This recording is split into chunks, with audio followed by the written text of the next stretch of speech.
There's some degree of.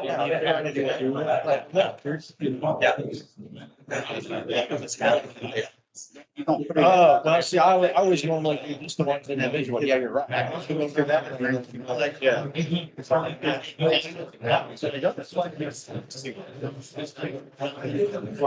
It's a better way to do it. But normally I just go individually into that. It's only. Please, thank you.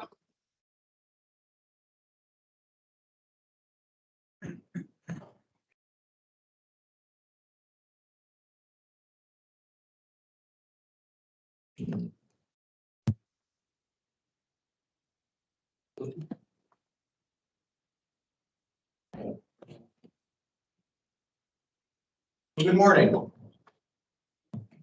Ready to get started?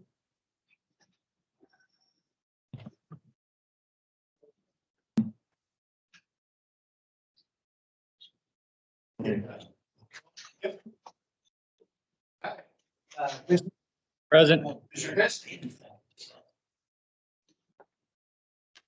Yeah, he's maybe out. Restroom or something. Mr. Davidson?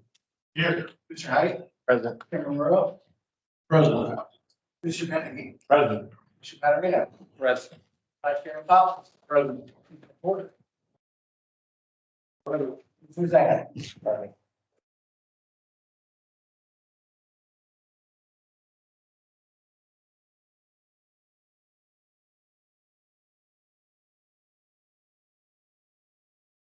Just an official quorum was met, so we can move on to the item.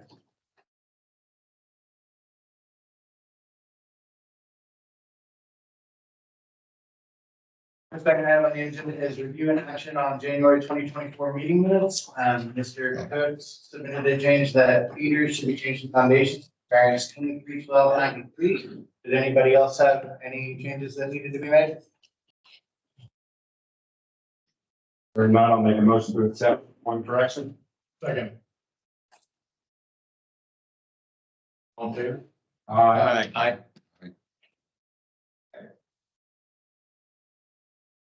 Reports and updates. Variance determinations report is on the website. Everybody had a chance to look at that. Anybody have any concerns or questions about anything presented on that? Hearing none. All right, hearing none, we can move on to valet trash collection, a new non-rule policy for promulgated by DHS and Trustee Goodell. Hey, good morning. Sorry, kind of lost my voice, so bear with me. We had IDHS have adopted a valet trash non-rule policy based on some comments and concerns that we had received last year. And in lieu of some legislation that was going to be presented to the General Assembly as well. And so the department, in response to those concerns, adopted the non-rule policy that has been provided in your meeting materials. Just generally states that valet trash services, so the collection of trash outside of in the hallway outside of the rooms, it's not a generally prohibited activity. Building or fire code, this is generally acceptable. However, there are just some generally applicable building and fire safety laws that need to be considered when doing this, because I think there was some concern that some jurisdictions are strictly prohibiting these services from operating. So this policy was to clarify that these are permissible activities that can be conducted. And the department adopted this non-rule policy that went into effect on January 15th, and we're presenting to the commission as well. So you can get your approval as well as to the non-rule policy. And if there's any questions, I'll be happy to try to answer them.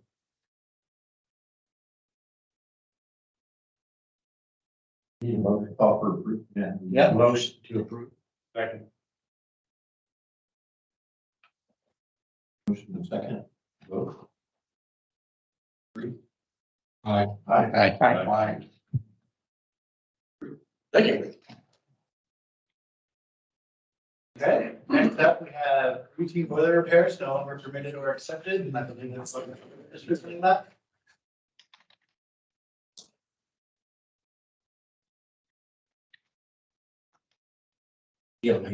Roger, we can't hear you. I'm sorry. Good morning, everyone. My name is Roger Bullard. I'm the Deputy Section Chief over boilers and pressure vessels. I'd like to take a minute and talk to you about our stance on routine repairs. First, I want everyone to have a little understanding about the difference between a repair and a routine repair. A routine repair does not have as many inspection stops as a repair does. So in other words, the inspector doesn't have to be on site for all the repairs. He just has to sign off on it at the end.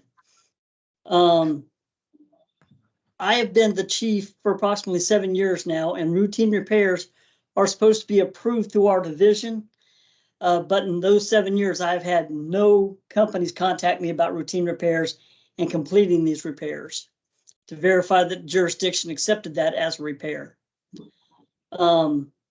We have had several jobs where routine repairs were worked, but then when it came right down to it, they really were not routine repairs. These should have been worked under routine or under the repair section of the NBIC and not the routine repair section. Some of these where we had an overlay weld base metal repair where you're not supposed to go over 100 square inches, and instead they did 2 100 square patches that touched each other, which made it a 200 square inch patch, which took it out of routine repair and put it in repair. Due to these situations, we put out a survey for 90 days asking everyone that we had on our email contacts what they thought about us doing away with routine repairs and just having repairs. We received 9 responses over those 90 days, 3 opposed and 6 supported. The main reason for the opposing was loss of time, cost, and some they didn't really oppose it. They just wanted us to keep them, but maybe make more restrictions on them than we had. After contacting the companies and doing some investigative work, really there is no loss of time or cost. When these companies bid these jobs, they bid them as a repair, and if they get lucky enough to be a routine, then they have money left over to do extra work if needed. Other than that, so our position on this is that we no longer will accept routine repairs in the state of Indiana. Now, any repair done to a boiler or pressure vessel will be considered a repair and not a routine repair. Do I have any questions?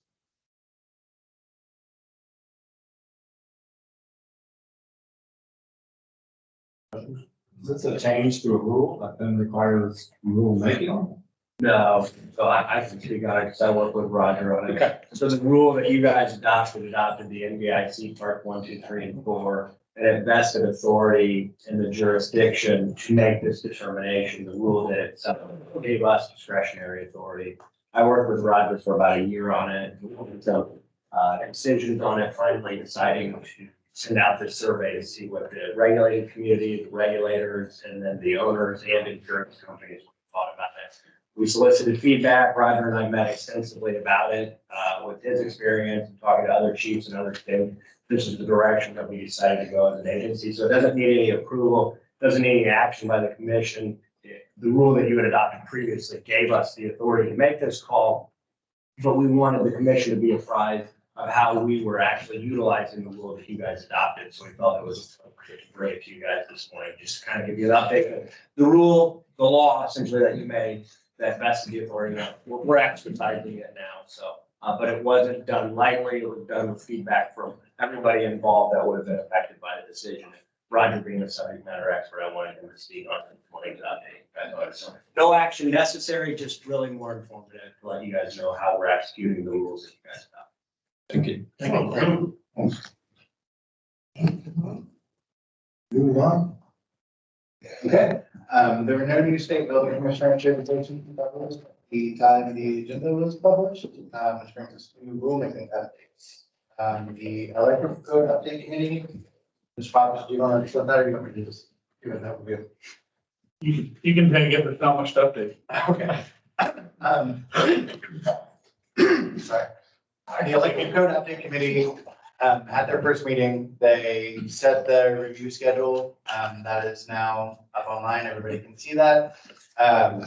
there's no meeting of the electrical code update committee in February, because people had other obligations for that one. We will be meeting again in March. Yes. And while the committee itself has not adopted an electronic meeting policy, which means all of the members of the committee will be meeting in person, we will be taking public comment and broadcasting over Teams so that anyone, anywhere can participate electronically for the public, for stakeholders, anyone that wants to comment. And I'll make sure that, everyone in the room physically will have a chance to give public comment. And I'll make sure everybody attending virtually will have a chance to make public comment as well. The committee members will be in person. That is all. Okay. We can move on to fire and building code update committees. Both of those committees also had their first meeting. A tentative review schedule for chapter 1 and 2 was set at that time. I believe it's the intention to continue updating chapters 1 and 2 as other parts of that code get updated. Correct. So the initial deadline for those code submissions is tomorrow, if they're going to be heard at the next code committee. But we will continue to solicit new information for those as they go along. We have a fire and building code committee meeting next Wednesday. February 14th. Yep, February 14th.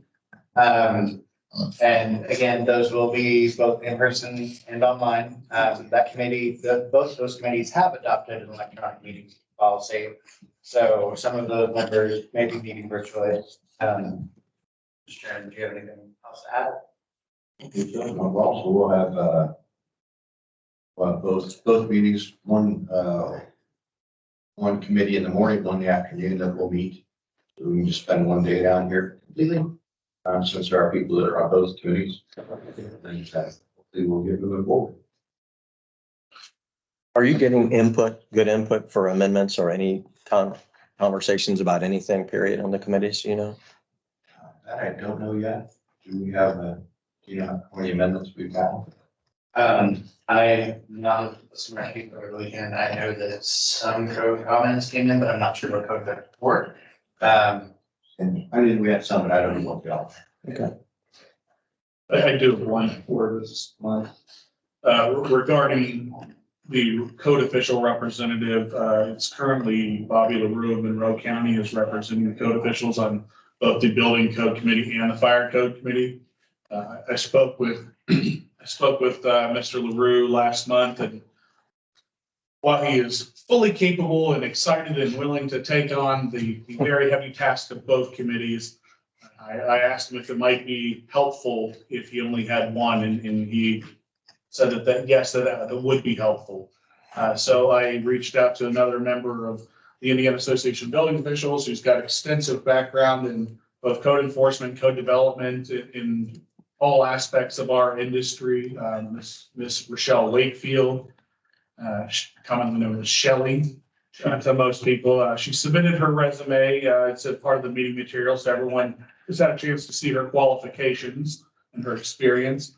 And I'm going to make a motion to replace Mr. LaRue on the fire code update committee with Shelley Wakefield. And just so everyone's aware, Shelley did attend the first meeting electronically, so she was able to hear all the discussion. She's completely up to speed on everything that's been done with those committees, so she's ready to hit the ground running. I'll second that motion. Aye. Shelley, welcome to the fire code committee. Thank you. I look forward to We it. appreciate you stepping up. Your body appreciates you stepping up. You're too good, John. And we are still looking for a person to sit on the committee as well for counselor. For the person.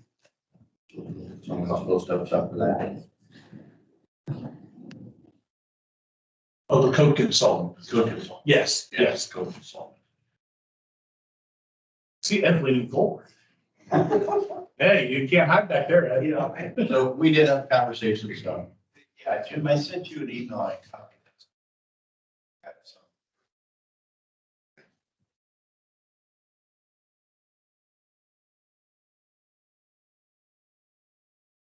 my question was, does he need to send that out to resume or what do we need to do? I mean, our resume is typically the preferable methods, the commissioners, the public can see the qualifications. Yeah.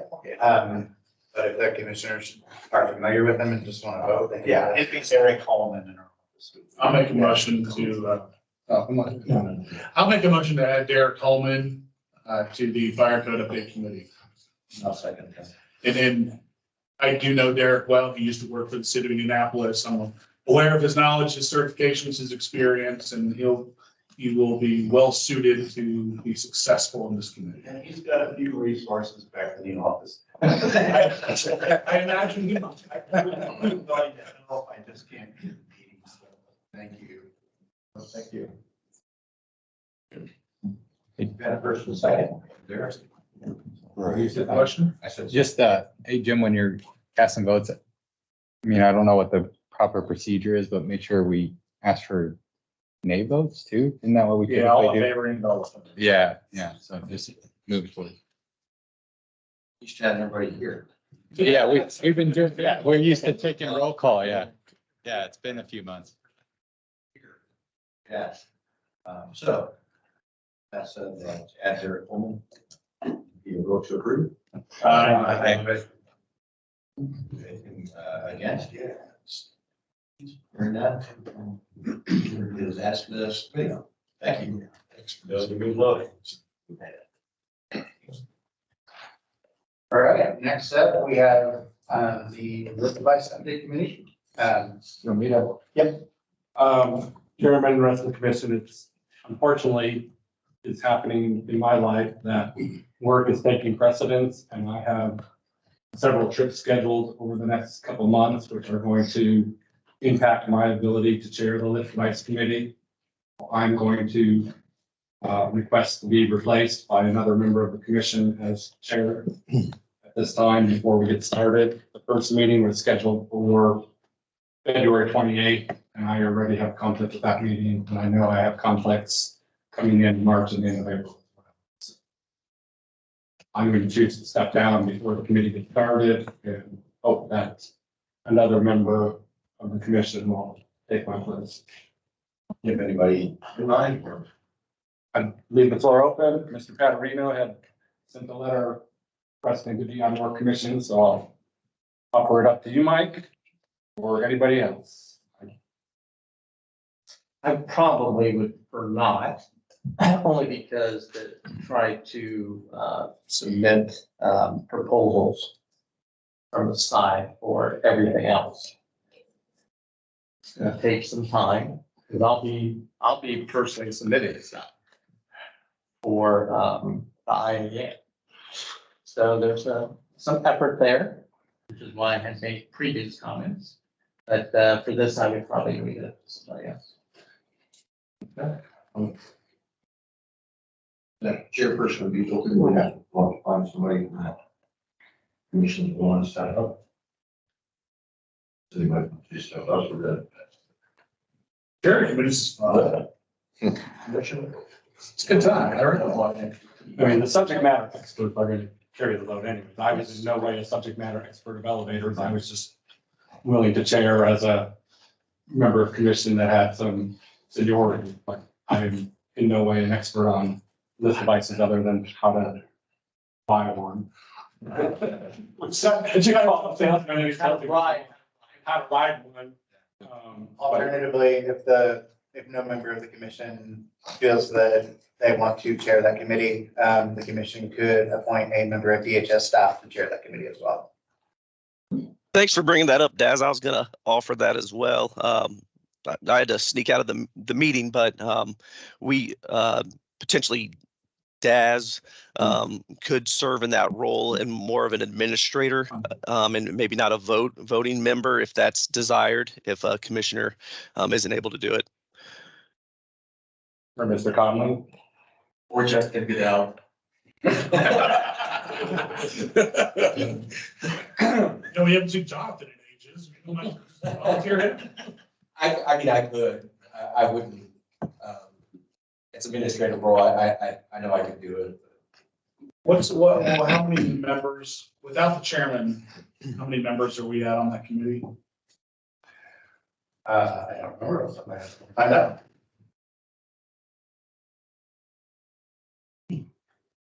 Just trying to think, if we don't have a voting chairman, does it create, potential conflict with a lot of tie votes?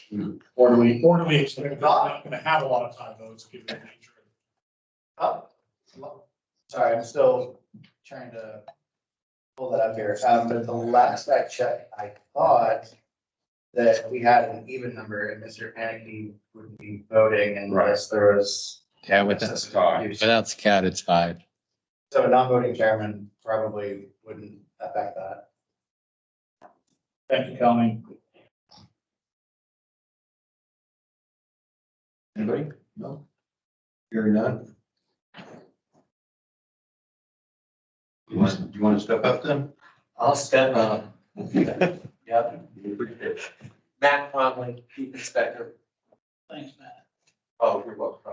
Matthew Armstrong. Good spell. Yeah.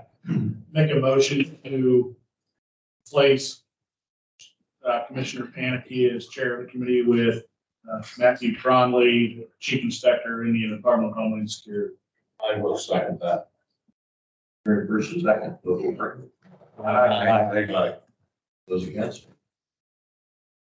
You're welcome to the committee. It's out there, like.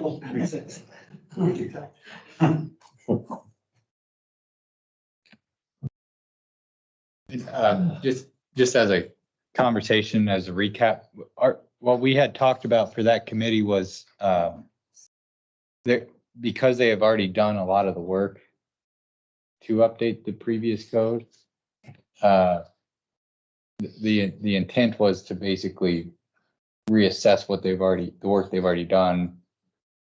Yes, And the intent was to take the previous version that was spent years updating and bring it up to the current version, okay, but not reinvent. okay. Most of the major discussions have been had previously. So it's really just taking that piece of work and updating it to the most current code. Thank you. All right. All right, moving on. We have updates on the fine and civil penalty rule. Do you want to talk about that? Yeah, I was not aware that I was speaking on that. I can speak on it. Jessica Dell, IDHS General Counsel. There has been, the next step is to get that filed for review by the Office of Management and Budget and the State Budget Agency. There's no update on that yet. It still has not been filed. All the documentation to support it has not been compiled. Hope to have it filed for their review before the commission's next meeting.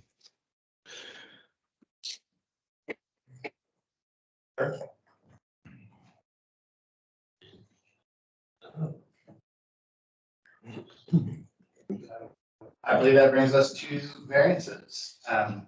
So starting at the table, we have 23-2025 Carmel High School variance wording change. Recuse. Dave Cook, Rob Curtis Consultants. I started the presentation last week. If you remember in December, Carmel High School Polytechnic, we had all of the school administration here. I'm not here to change any of the variants that you approved. I am questioning the wording on the approval, which I kind of got into last time in January. All 4 variances state on the approval letter, variance expires December 31st of 2028. I don't think that's the language that needs to be there for those 4, because all 4 variances technically would expire on that date, and we'd have to come back and ask for more variances. I think the commission was really wanting to say, we need to have the sprinkler system in before December 31st, 2028, or the variance would expire. And that would be on, if you kind of understand that part of it, that language should only go to 2 of the variances, because the other 2, the one with the 60-foot of open yard has nothing to do with the sprinklers, and the 3-story variance has nothing to do with the sprinklers. So both of those should, in my humble opinion, just should say approve this submitted. And just as a note from staff, one of the brought up earlier, generally if there's an error in what's reflected somewhere, we'll just call it Scrivener's error. But when we went back and looked at the video, we did specifically ask if the intention was for it to be for all 4 variances, and the commission confirmed that in their vote. So in order to change it, it would require an act of the commission. Again, schools committed to sprinkling, not asking, we're not changing any of that stuff. It's just the wording on the approval letter, in my opinion. So let me ask this stage, if they're intending to sprinkler, as long as we say variances only expire if the sprinklers are not installed, what is the matter if it's only on 2 or on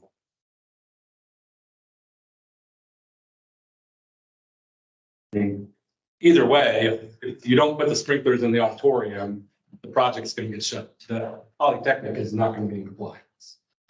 Whether it's a 60-foot setback variance or the other variances. If they don't put the sprinklers in by the date we established, then the Polytechnic Institute section is not in compliance.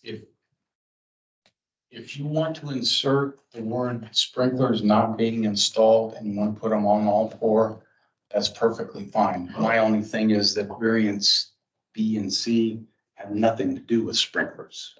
But that's. So they have to do the project. The point of the project was we were letting them do the project with the understanding that the sprinklers were going to be installed as a trade-off. We can move on by just making this a little bit more clear that sprinklers were required with this, because how this reads now is it says it's going to expire. Make a motion to modify the approval letter for all 4 variances to add the clausing that variances will expire if fire protection system is not installed in auditorium by the previously noted date. Yep, I'll second that, because I remember it the same way. Is that what? Yeah, that's fine. So we have a first and second. Would you agree? Yes. Thank you. Thank you.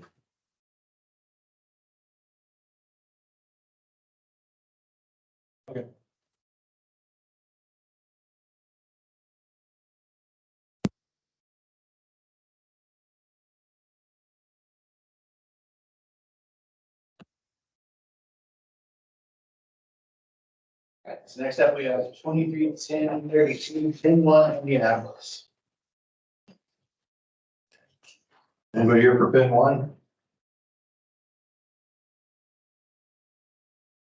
Anybody online? For 231032? Hearing none. On the third or getting through and then We're doing 3 and now, correct? that one will matter. This is the third time? It'll just be November. Yes. Those referred and October.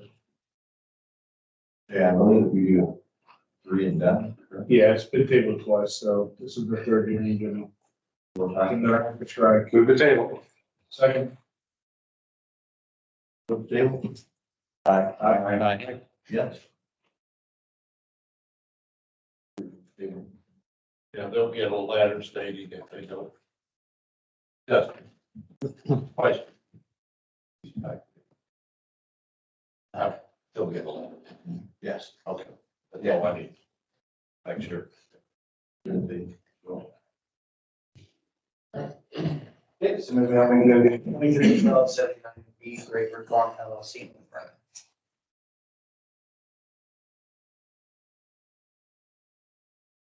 Remember 231279 Rayford Farms? Anyone online?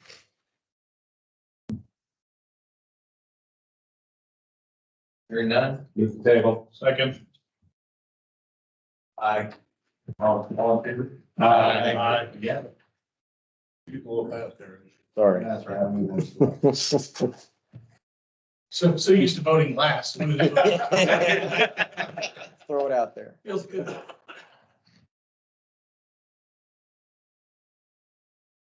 31281 A and B White Box remodel. Here for 231281 White Box remodel.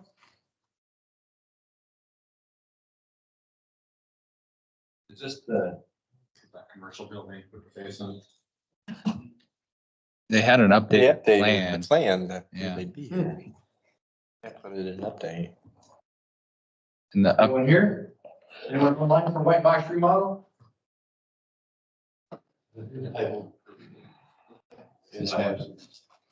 No, we heard it last time. We tabled it. they wanted to re-engineer it and they look like they got the headroom height. So, well, that's for them to answer, I guess. They're removing the front floor there and other stuff. Somebody already moved the table? Moved the table. It hasn't been.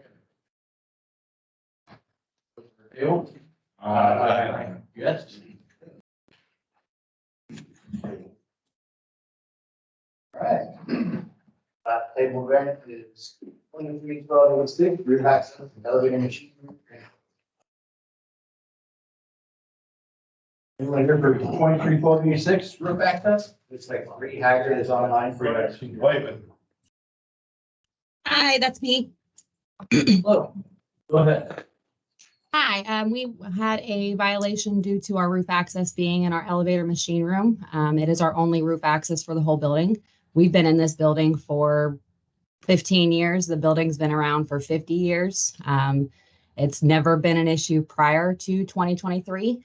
We are requesting to be able to relieve our roof access in our building without having to have undue hardships with the cost of removing it, transferring it somewhere else. I do understand only the elevator machine companies, as well as whoever needs access to the roof are the only ones allowed in the building. I'm willing to put a padlock on machine, the elevator machine room equipment if needed. Just whatever we can do to ensure we don't have to move that roof access. I'm sorry, I didn't catch your name and title. My name is Bree Haggard. I'm the HR generalist for Rev One Companies here in Greenwood. And I'm Joe Hupp. I'm on the line, the owner of the company. So do you guys have a Knox box or key box on that building that has access for firefighter access? Yes, there is a lockbox right outside of that machine room that gives access to that room.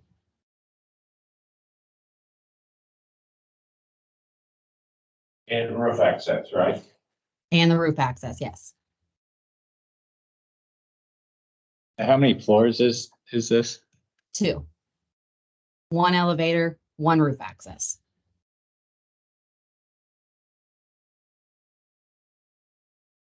And access, is that like a roof hatch or like a access door? It's a roof hatch so we can get up to our AC units or any roof issues. Is the elevator hydraulic? Yes, It's just a pump in there. the pump is in there also.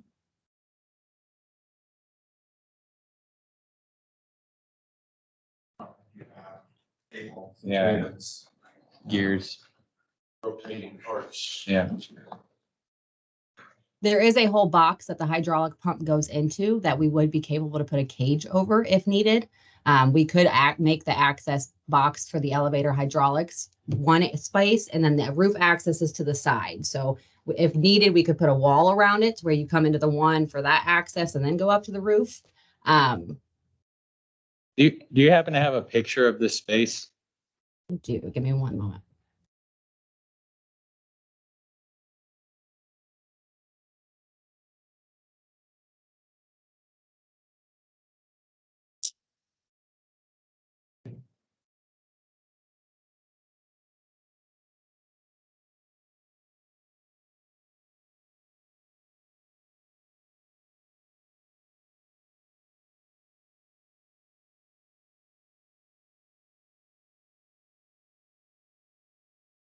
It's not loading that page. I can definitely go grab one for you real fast. It's not opening for me on my system. If you would like me to, or I can submit that in another form.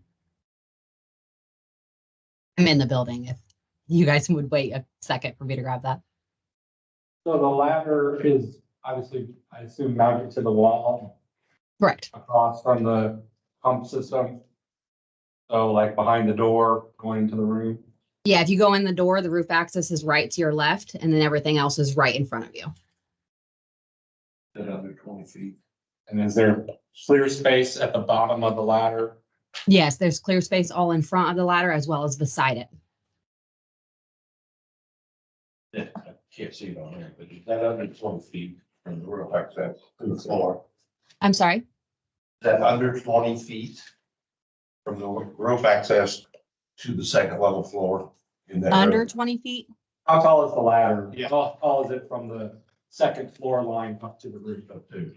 I am not at 100% sure, but it does go from the very bottom of the floor to the top of the second floor roof. So as tall as our building.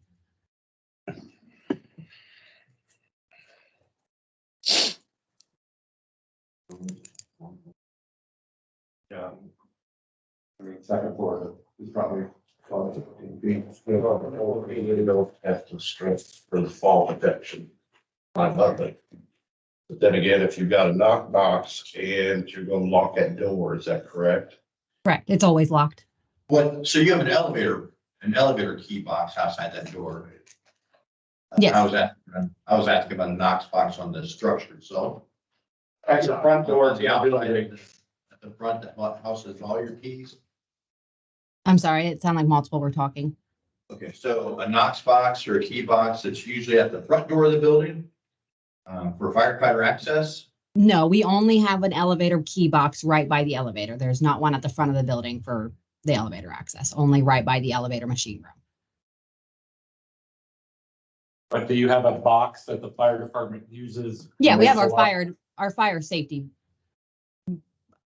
is right at the front of the door, but the elevator lockbox is only by the elevator. The keys to the elevator are not held in our fire safety box. So you say fire safety box, are you talking a key box on the front of the building? Is that? With all of our codes to shut off our fire system is what's on the front of our building.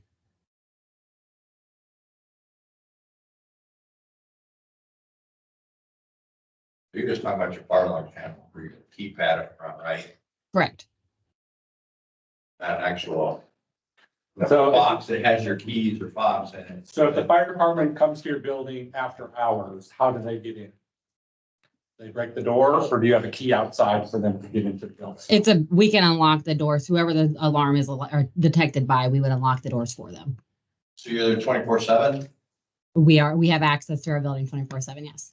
I'm not talking about access. There's someone physically there 24/7 to let them inside. No, there is not. I guess I'm not sure what the fire department, I've not had an issue with the fire department needing to come in after hours. But what if, what if that were to happen this way here? If you have a Knox box or key box on the front of your building, they can gain access much more quickly into your structure and be able to have a key in there that can get them through that elevator room onto the roof. I would have to verify that. I'm not sure speaking right now. Is that also true when you have a two-story roof that you can throw a ladder on? Alright. If the fire department needed to get on the roof with a two-story building, is that not? I'm not familiar Could with. be ladder in the building? Yeah. Could ladder on the outside. Okay, so it's not, I don't know what the operations. You're inside the building, it's for access through the structure. Okay. And especially If you get to it. that age of structure, I tend to find problems with the elevator. To gain access to the ladder. What's the average height? What's the height of the building? Two-story building. Doesn't require one, does it? Sorry? Doesn't require roof access ladder. Doesn't require an elevator. Good. Roof access only comes in after above 3 floors, right? Keep talking. Let's be arranged, you guys. Yeah. Go, guys. Yeah, stand up. You're in far south. Yeah. I have a connection there. My deputy chief is now the chief there. Ex.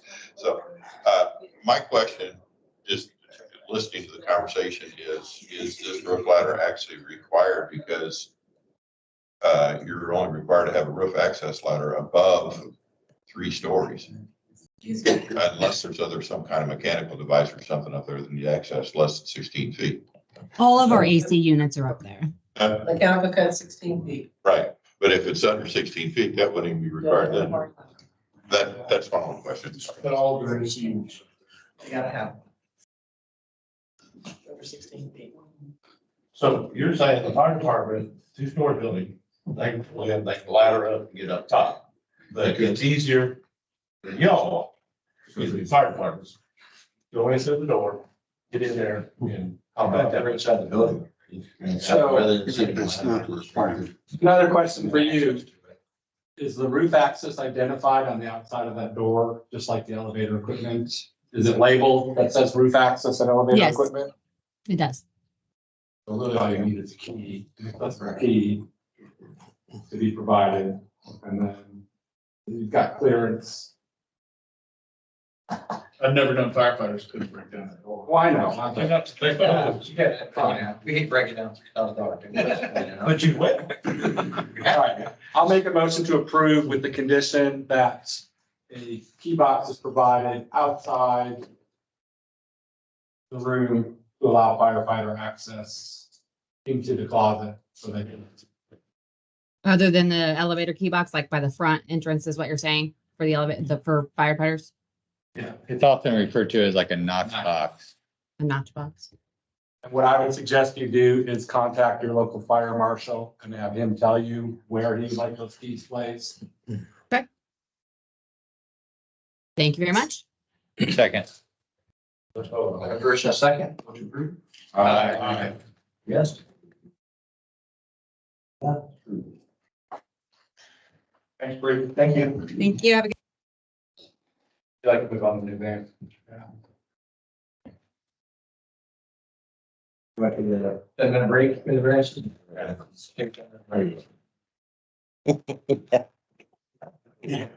We feel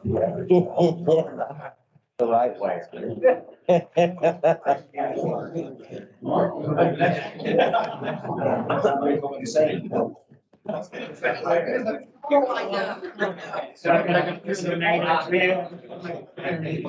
You did. You get that name on it.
Start it again, please. Steve.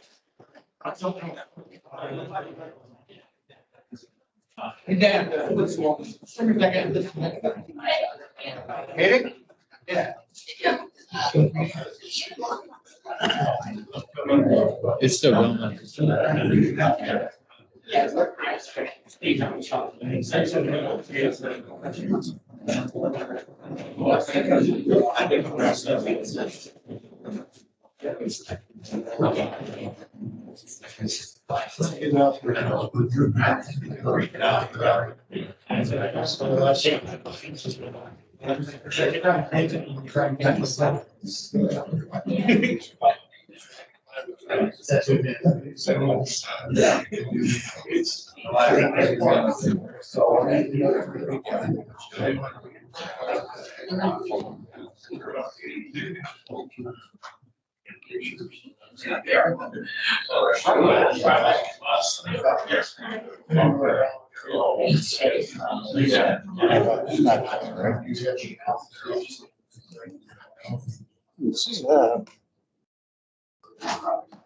Was, yeah.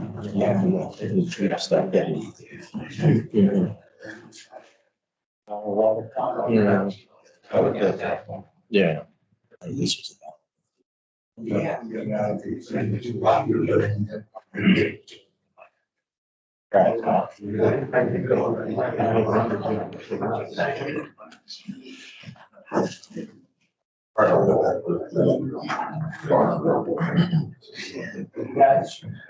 No.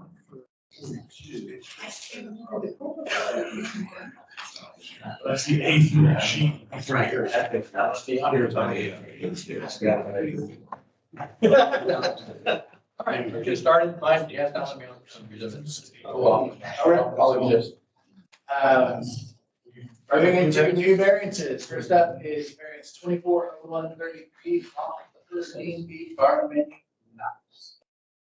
And this variance deals with the omission of a sprinkler system and a 6,000 square foot, NU farm with approximately 250 feet.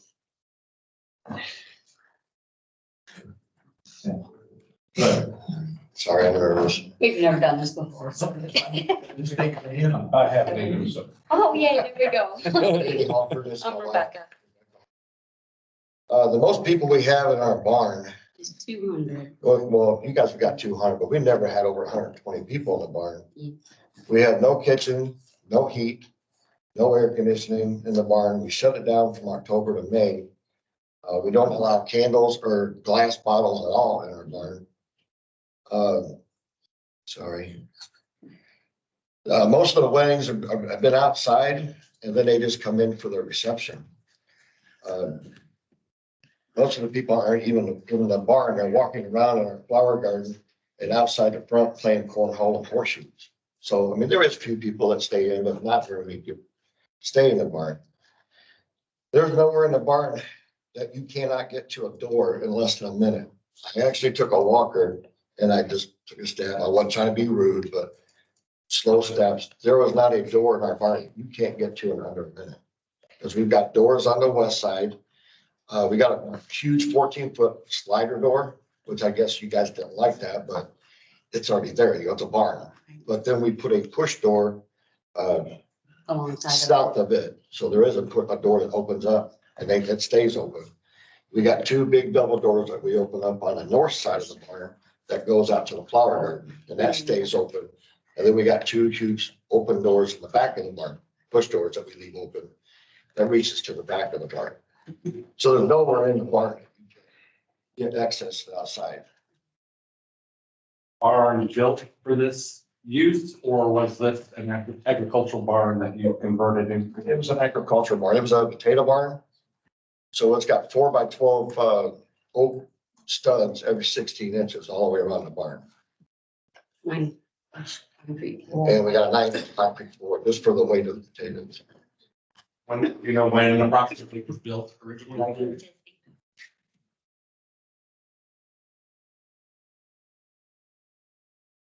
And he's on the Ashland Fire, Fire department. And Yeah. our fire department is less than a mile from our house. From the anything wants to ever happen, I mean, I can have a truck there probably quicker than the sprinkler system's even gonna go off. So did you get permits to change the use from an agricultural barn to event venue? Yeah, we went to the BZA board. I mean, everybody in our area, I mean, completely around our lot It's for it. is 100% for it. But yeah, So you got a zoning approval. Did you get a building permit? There's a difference. I believe we already got. Yeah, that. yeah, we went to the county with everything. It's through the state now. So Oh, the state has it. you're creating a commercial use now. So you, by changing from a agricultural barn to a commercial venue, you would need a design release from the Yeah. state. That's already been done and it's been So finalized and it's turned over to you guys about. the this. drawings and everything should be online. I didn't bring that with me. Alan, you know. I didn't see this. I think he's working on it. Okay. Yeah, it looks like it was submitted on August 1st. And then upload was made on December 1st in response. And then another incomplete letter was sent out on 12/14. Do you have that? That letter, that might have went to our engineer. I don't know. Okay. So typically, going to get a state permit, you need variances from us. You're obviously here for one of those variances, which is the fire sprinkler. Yes, But typically you need to establish the change of use from the agricultural to the event venue. And I'm not sure. I mean, all that was done because we had to put in a 2,000 gallon septic system and a 4-inch water line for 2 toilets. But we did what the state asked us to do. Everything from what I understand was completely done except for the sprinkler system. Once that's in, we're open for business. There's an incomplete letter out that hasn't been responded to. It was sent out 12/14 and your engineer is that's Are you Terry Solomon? yeah, design professional would have received that and also received that as well. So what's that incomplete letter state?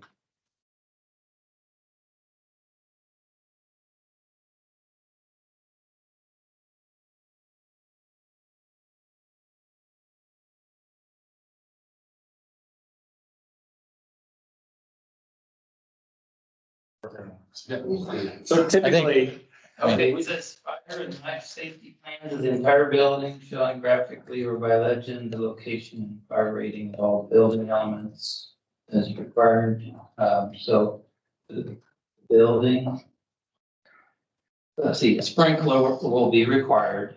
The assembly space exceeds 5,000 square feet and the occupant load is over 300. An automatic sprinkler system shall be provided for group A2 occupancy.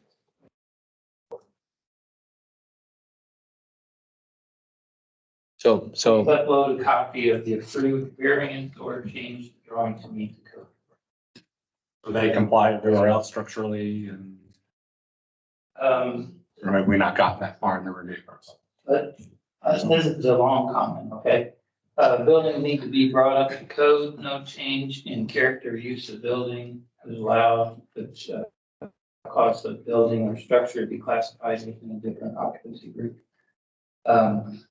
So unless such building or structure complies with or is made to comply with the current rules of the ISPBS for new construction, revised for use of the building. So, let's see if it does say anything about, it doesn't say anything about structure.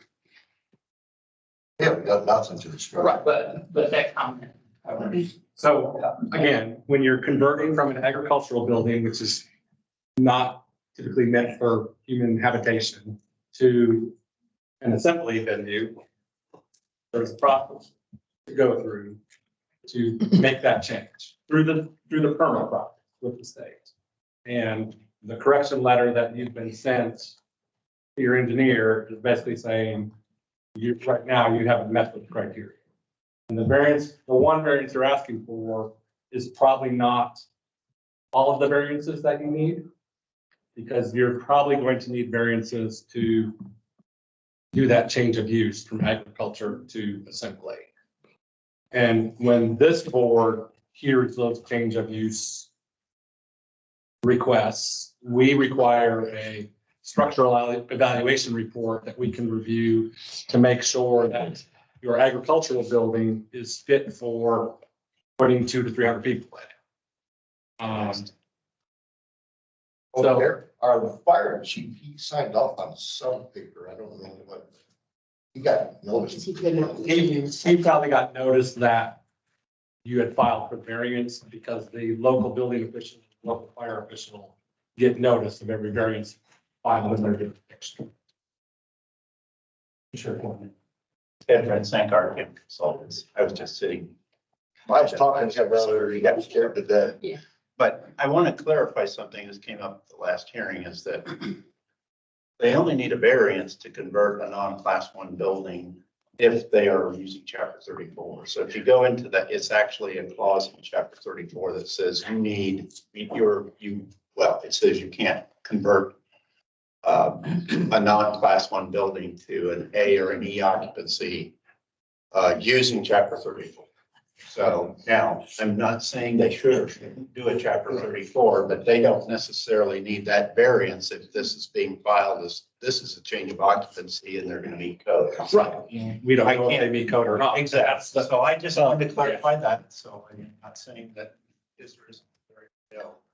You know, based on the letters that we've heard, it sounds like you've certainly started the process the right way, which we commend you for. Not everybody does that. So, but what I think you're in the middle of the process, and this is where you now I'm consulting you. You need to go back to your design professional, because where you're at in the process is the state has reviewed your application and says, hey, you can do this as long as you meet current code, or you submit variances for the things you're not going to meet current code on. And so you've submitted one variance, but you're likely going to need additional ones, if I'm understanding where they're at in the process. And so that's where your design professional engineer should step back in and help you figure out all the variances you'll. No, I don't think that's the case based on. You may have had a local, but not a building code variance for this group. You need to understand that there are land use variances that your county or your local zoning board give you for the use. But as far as the building code goes, what you're asking for is a building code variance, and you may need more building code variances to legally occupy the structure from a building code standpoint. And one of those, for example, is a structural review by your engineer to say, does the structure meet current code? Or what repairs would you need to do to meet current code? And we don't see a lot of variances to not meet current structural code, but that would be one example that you would need to make sure that study is complete to do it legally, which we commend you for doing it legally, because not everybody does that. So you've taken the right first steps. How long ago was the interior work done? Now, I'm looking at the photos on your website. It's very nice. But I noticed, there's rooms that are drywall, drop ceiling, electricals, all done. How long ago was that? 2 years ago, but those rooms were already there. We just drywalled them and made them look like a room where they can go in and get dressed. And all the walls on the inside were painted. And we took out all the electric, and we had every bit put in conduit because it was just wire laying. So now everything's in conduit. There is a good chance that as your engineer evaluates the building or the building code, you may have very few, or you may not have any additional variances. But right now, I think in the process of where we are, even if we approve this variance, you may not be done. Right, I understand that. I mean, we'll go back to him, and we don't know what we're doing. Yeah. One- Was everything, using contractor and everything's permitted? So one option right now is we could table this so you could go back to your engineer, make sure you address the letter that you received. And then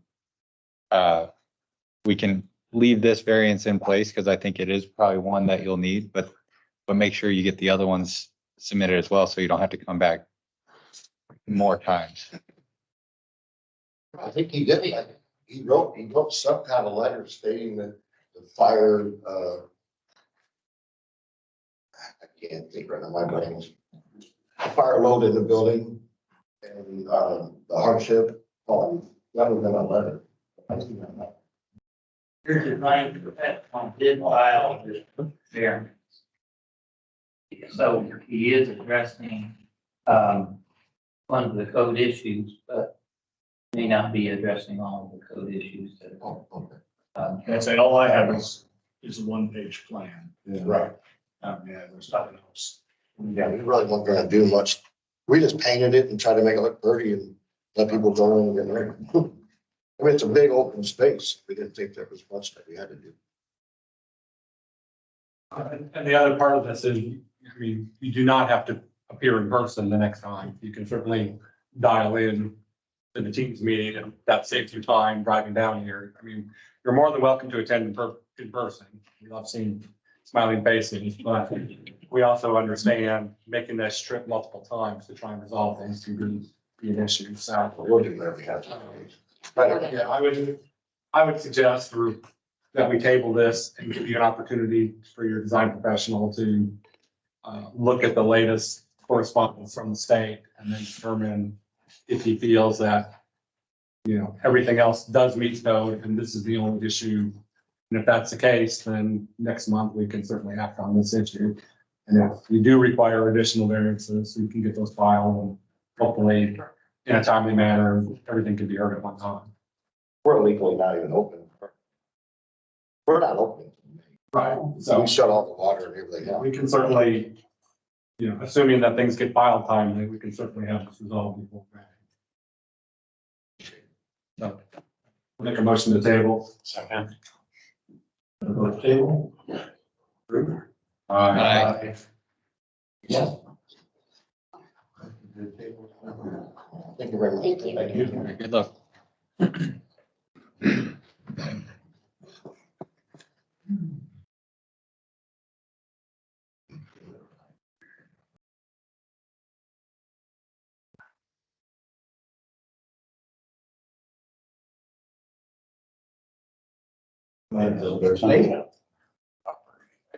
Next up, we have 240134 ESS Georgetown Storage in Indianapolis. This request is to allow roll-up doors on 4 sides of the building. This will limit the firefighting access.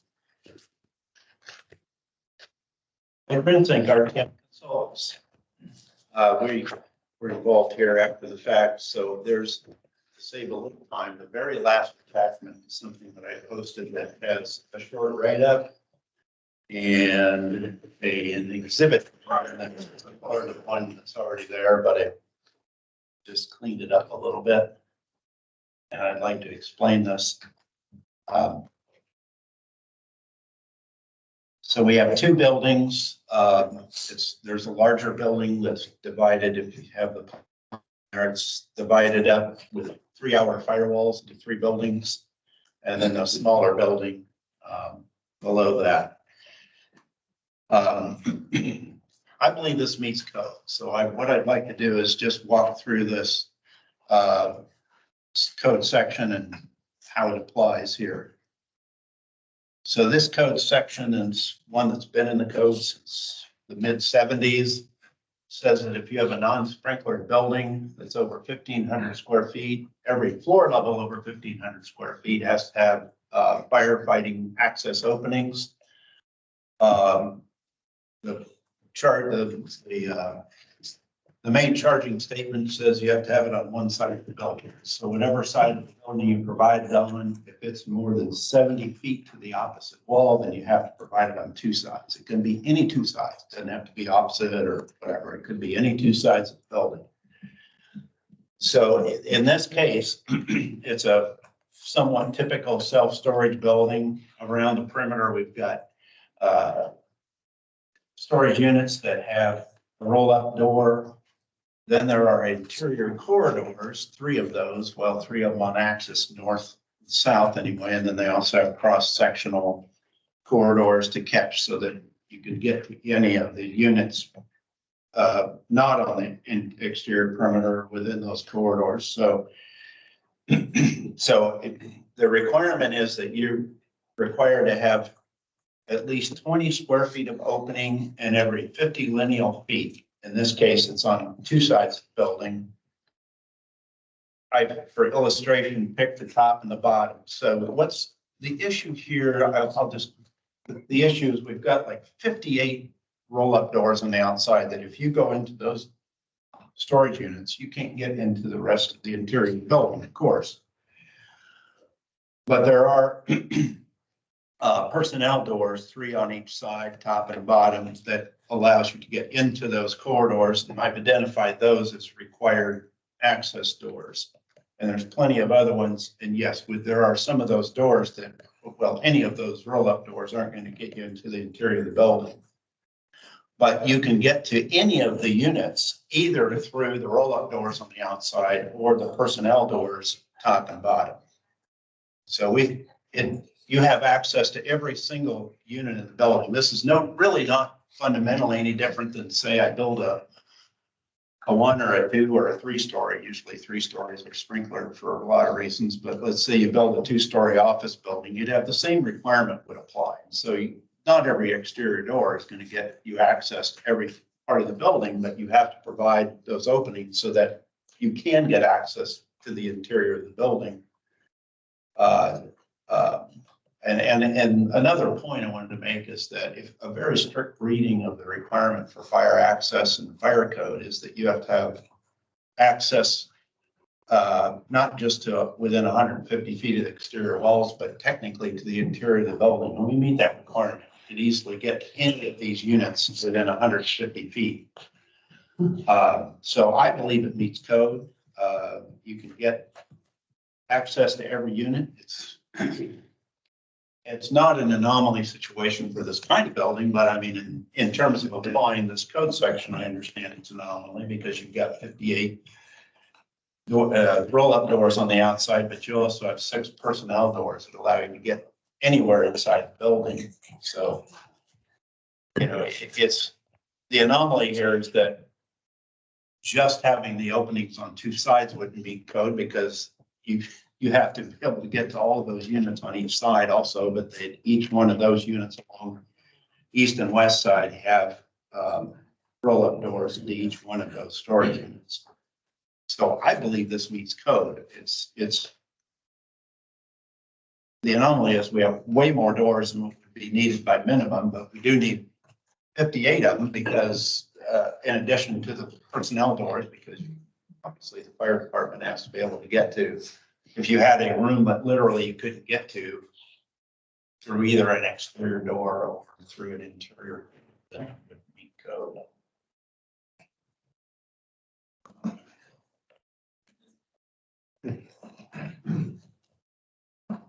So they were cited for this during plan review or? In plan review, yes.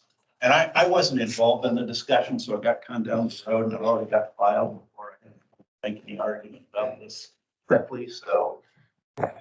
And I don't know how it was argued from the design professional standpoint.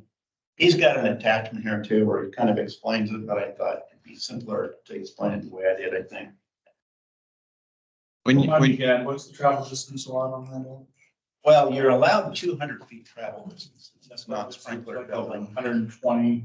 Yeah, about 120 max. Yeah.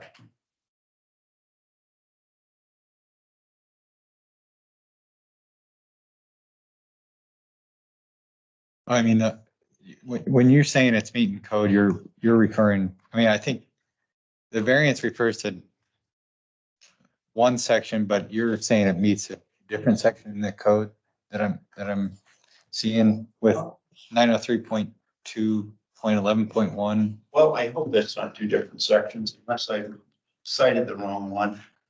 Well, the one that's referred to in the variance application is about opening dimensions and access. Oh, well. But I think what you're I see. what you're trying to reference as meeting code is 903.2.11.1, item 2. Yes, I think that they section on there, if they're referred to dimension and access, unless they're saying, okay, we've got the openings, but they're not providing access to cover to try to address the concern. Well, you can't get to the interior development, every one of the exterior doors. So follow me on this. I would tend to agree that you have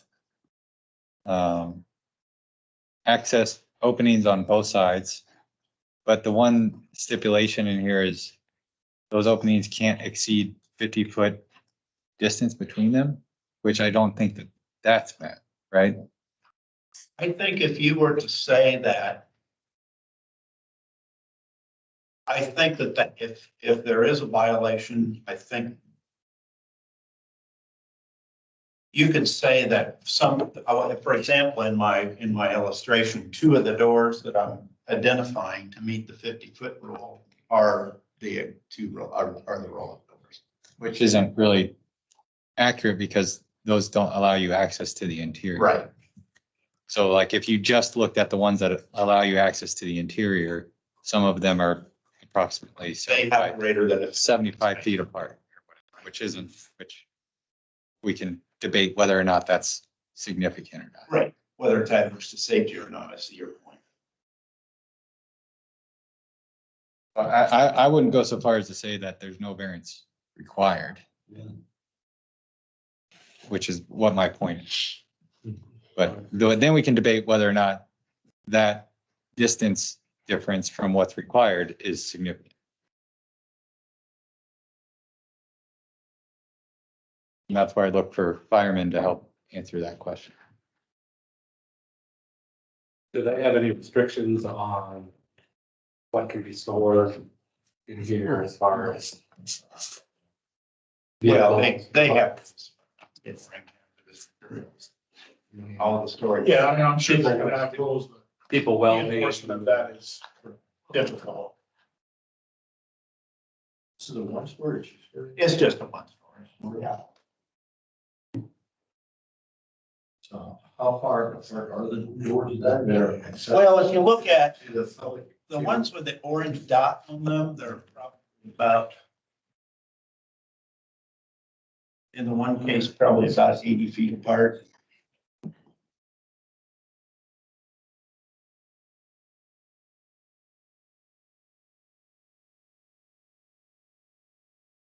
But again, we can get to every single unit in here with less than 120 feet or within 120 feet. So there's 58 units that are accessible from the outside. 58. Yeah, there are 58, they're just around the whole perimeter, so they're optimizing the design so that you have as many units as possible, obviously. And then how many units are inside? Oh, gosh, I didn't count them up. I don't know. More than 58. Yeah.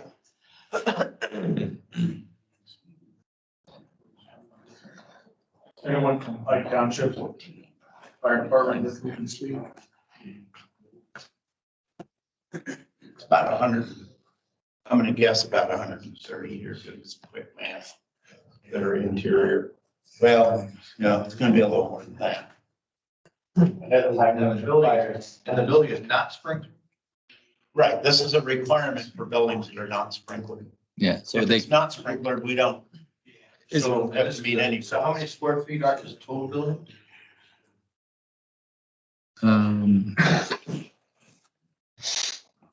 I don't have that information handy. It's about within- 30,000 square feet.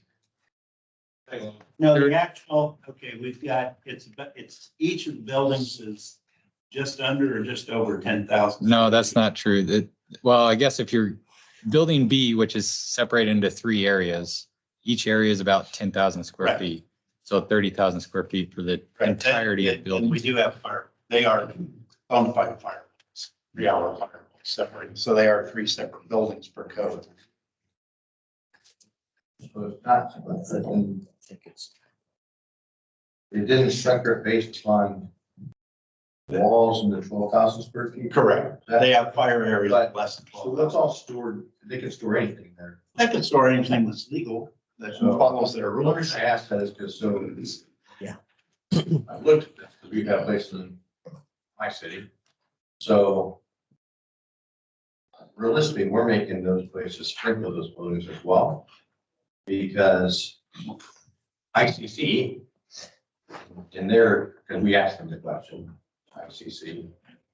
So anything that stores this place, so that's one, I know this is a lot of contention for a lot of people, but if you look at it, I mean, it tells you that they can have the capacity to store over 2,500 square feet of upholstered material in that. Just mean if it has to be sprinkled. How would you even control that? Control what? That's, you can't. Well, you can't. So that's the whole point is anything over 2,500 square feet would have to be sprinkled anyway, because you can't control people storing there. I mean, everybody and their brother could store all their furniture in there if they chose to, or no one could store furniture there. They could have someone else. But going to ICC has come back to give us a rule in the state that they have the capacity to store more than 2,500 square feet, unless they're divided less than 2,500 square feet. Yeah. We're talking about capacity to get limited storage. Correct. So we've, because now this requirement says as long as you have the doors in the right spot, you wouldn't need an automatic sprinkler system unless there's some other requirement that forces you to have one for this type of use. Well, am I? Yeah, Purdue hasn't cited the issue of their vehicles. They're not citing that section. No, I mean, they were. They're just citing the opening section, so that's all I'm here for. And if it was sprinkled, I probably wouldn't care. Well, if it's sprinkler, this section doesn't apply. I'm not standing here. Yeah. Yeah. You know, be that. Because there are no fire access requirements for sprinkler building. Correct.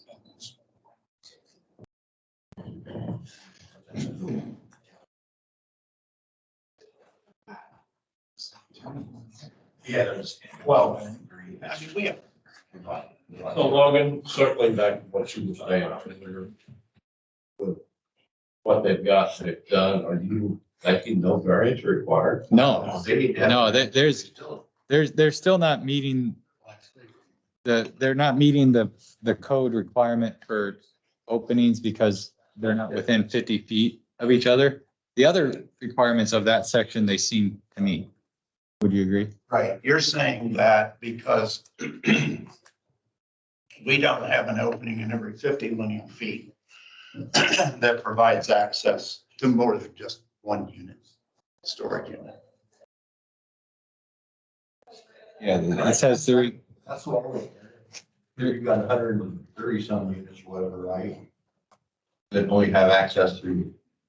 Yeah, which code allows, it's just that we can't, the spacing is such that we don't have an interior corridor every 50 feet.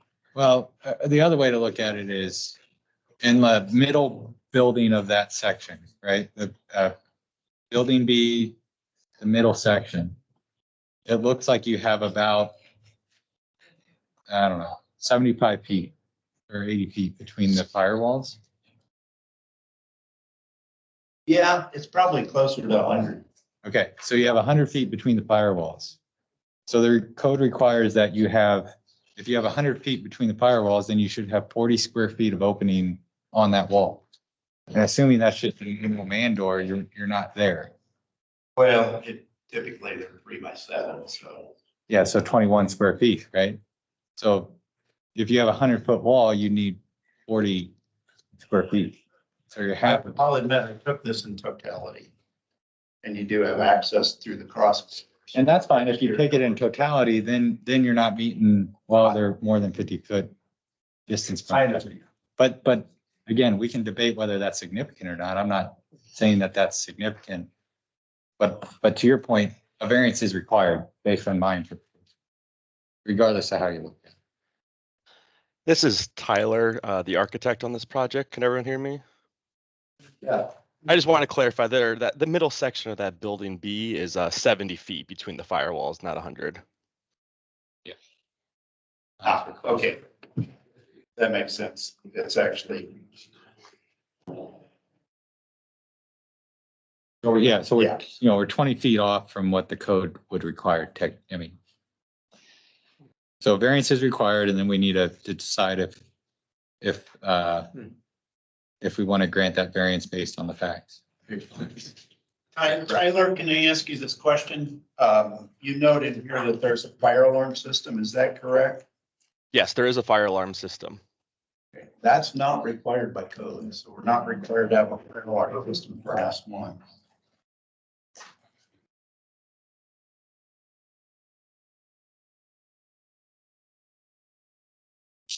But people understand, typically each of these storage spaces does not have access to electricity. So you can't have people typically move in and start plugging in appliances and stuff like you see in TV shows and movies. I mean. And I can confirm that there's no outlet provided for units here. The lighting down the hallways, and if there are outlets provided for maintenance, they're physically locked so that tenants can't be plugging in generators, heaters, refrigerators. In fact, a lot of these don't even have lighting in the individual storage units themselves. You use the ambient light of the corridor outside to see. So there's, other than spontaneous combustion or somebody attempting to light something on fire within their space, there's very little risk within the storage areas themselves of something triggering a fire. And I do want to add that this building is constructed fully non-combustible, standing seam metal roof, metal liner panel on steel stud on pre-engineered metal building. People on student ball with little devices in. We totally did that. People that have been living in it. Right, I mean, I'm not saying it's every facility, but typically the new ones that are being built, because I work in this industry for. You don't want people having access to the building power. To operate. Well, it's 20 feet with the additional fire alarm system. So it's a fully monitored fire alarm system? Yes, there's a full, the fire alarm system, when it goes off too, all these fire doors on the 3R firewalls are magnetic hold. So as soon as the fire alarm goes off, those fire doors will close, separating the 3 fire areas. And it is a full fire alarm system where it is fully monitored as well? Yes, so this building is an addition to an existing complex that has an office that monitors all the buildings on the property, including those fire systems. Does it dial the fire department directly? Or does it just go to the office? Yeah, does it go to a third-party monitoring company that then calls communications or dispatch center? That I would have to confirm with management. Or is it just not that person being there? Yeah, I'm not sure about that one. I would have to confirm with the management on this property. But you said it's 24-hour managed? Yes.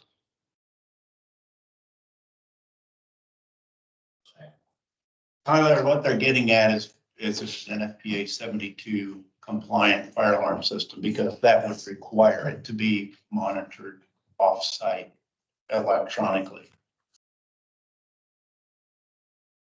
I understand. Yeah, I don't have the answer to that. Yeah, I mean, there was a time, a long time ago, when you could have a proprietary system that wasn't monitored, and that's been a long time. You can't do it in a PA 72 compliant system without it being monitored, right? And the code summary on your page, that's not required. Correct. Yeah. Yeah, it's not required, that's why I'm saying that's above and beyond code. We do have non-combustible construction entirely.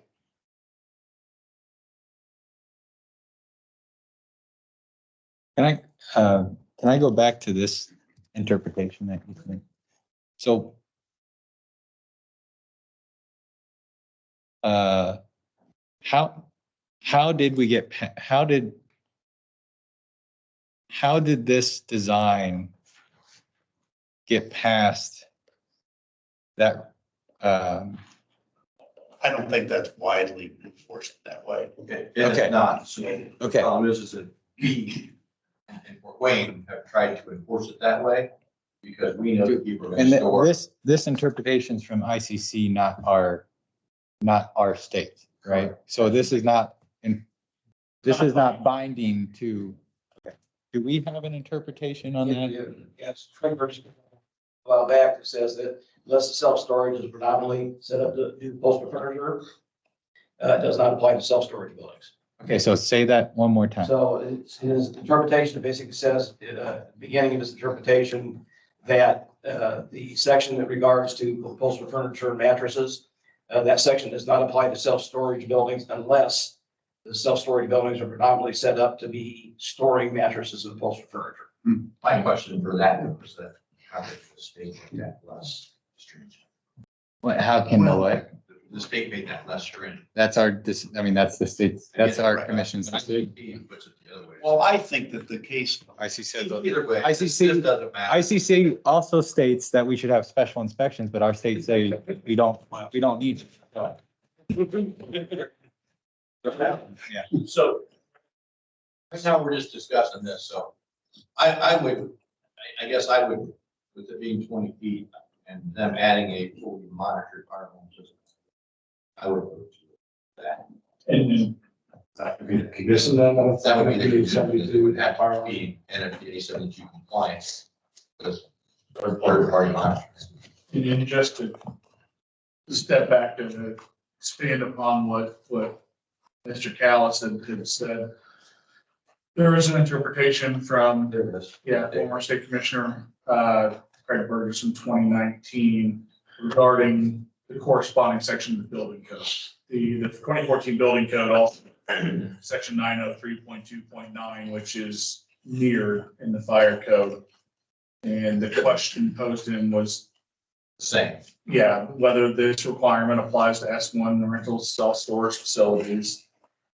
And as Mr. Callis said, yeah, and this is the direct quote, this interpretation does not apply to S1 retail self-storage facilities unless they are predominantly intended use is for the storage of upholstered furniture on mattresses. Which your client is saying that that's not the It's predominant. just general storage. I mean, we've had way too much of our stuff in storage units for past several years. They're not there anymore, but it's also, I mean, we might have a mattress in there or a chair, but it's. Well, I just want to make sure we're getting past that code section and just getting back to what. Exactly. supposed to That help. was the sprinkler section, which is not what we're. Not what we're discussing today. Okay. So I would, like I said, I would vote to approve if they have a NFPA 72 compliance system as third party monitors. Is that, that wouldn't be required otherwise, though. And then that's one. But they've added a fire system to it. We just don't know if they've monitored that. Imagine this. So that would be, I would assume that they would monitor. I mean, Yeah, why would system and not monitor? I They do have places to do that. That would take some work, but I suppose it's possible. So I'm going to second your motion.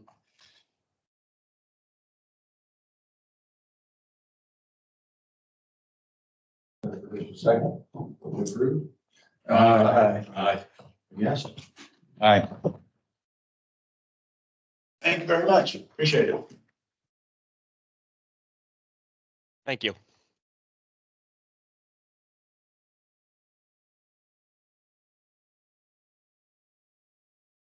Next up, we have 240135 A and B, 626 on college expansion.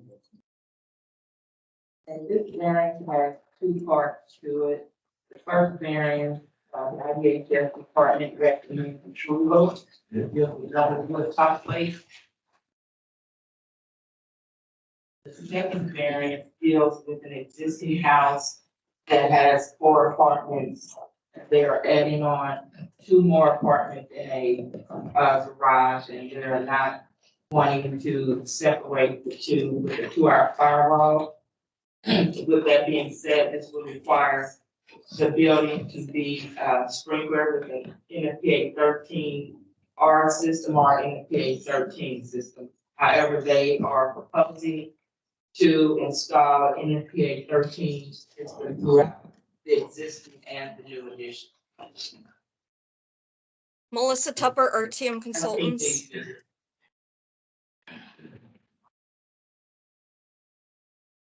Do you want to vote on the first one or just hear the second one and vote on them both? Sure, vote.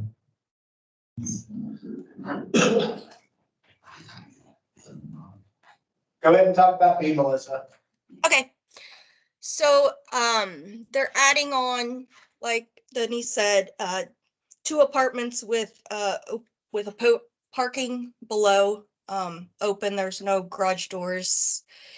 And instead of separating it with a 2-hour firewall, they would like to not separate it. They're physically separated and they have a 1-hour tenant separation, but they would prefer to not do this, the 2-hour firewall, and instead do a 13D system throughout. This is a residential house in a residential area, so they don't have the water capable to do a 13R, but they can do a 13D. Otherwise, if they decide to keep it separated, then they would only have to provide sprinklers in the 2 new apartments per 13D.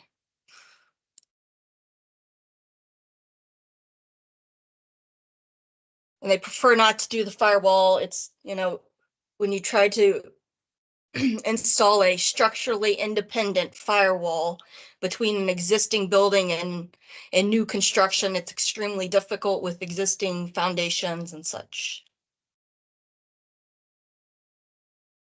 That may be a little in the dark opportunity to expand their student housing. Wilmington is a community made occupied by other people. Tim Platt, Fire Marshal for the City of Bloomington Fire Department. This was first proposed, they had a 2-hour separation, and the addition connected to the existing occupancy made that separation very complicated. Part of the exiting combined together, and it just really got very convoluted. I'm in favor of this variance because this is going to get us protection in an existing building that we wouldn't normally get protection in. So I'm all for that. It's a give and take, reduce the 13D in the new apartments, but we're also going to get the 13D in the existing apartments, which is not protected at all now. It's an old structure. Having this extra protection is a big benefit. So I'm for this variance. They don't have the adequate water pressure in college. That's a 4-inch main that was put in 1908. So it's due for upgrade, but it's not there yet. So all of these other big apartment buildings in the area are pulling off of the cross streets. They're coming from areas. This is the one area, there's about a 2 or 3 block area in there that's not got good mains in it, so.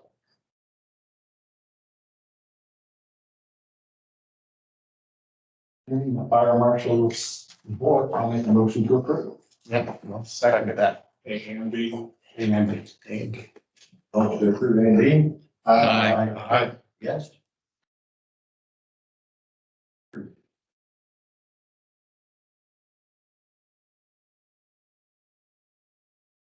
Then we have 36 South Abraham.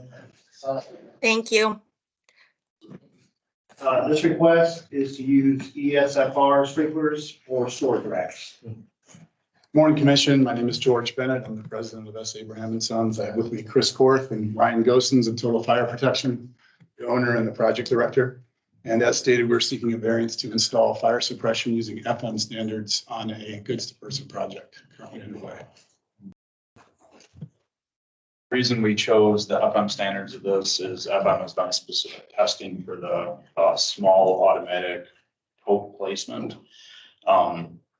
It's above and beyond what NFPA is currently done. There's recommendations for future NFPA to adopt this. This just hasn't been done yet. It has higher flows. It matches the existing overhead system. And we're right at that cusp of not even having to have the sprinklers in the racks themselves based on the overall square footage of the tote, but we're a half a square foot over, so we need some sort of protection in the racks.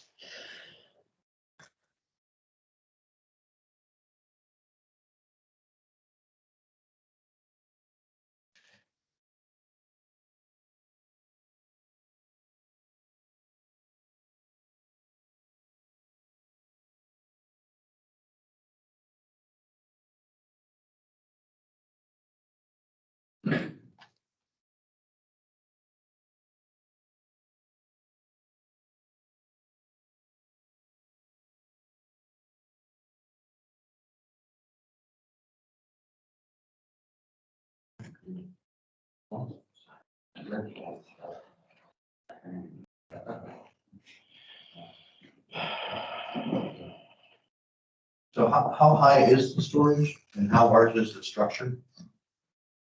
The height of the rack itself is 24. How does it have the square footage of the rack?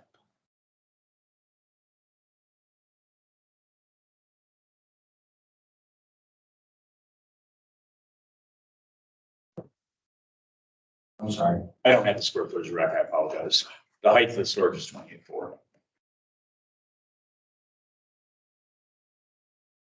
You don't have the size of the structure itself.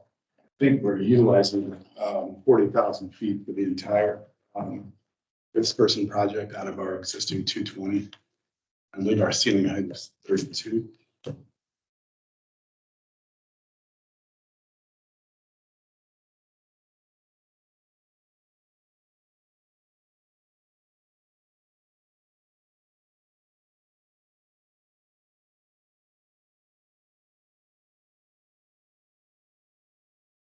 So they're storing bins, is that correct? Right, we're a wholesale distributor for convenience stores, so there's storage totes with candy in it, other products that we take to convenience stores. And by using the FM standards, we'll be able to suppress it in the event of fire. With their all closed bins? Correct. Right. They all have drain holes in them. So they flow through. They meet the requirements for the FM totes as well.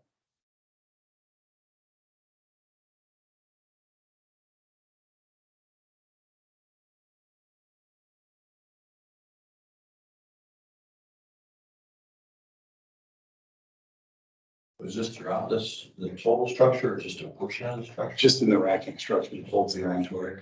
Right.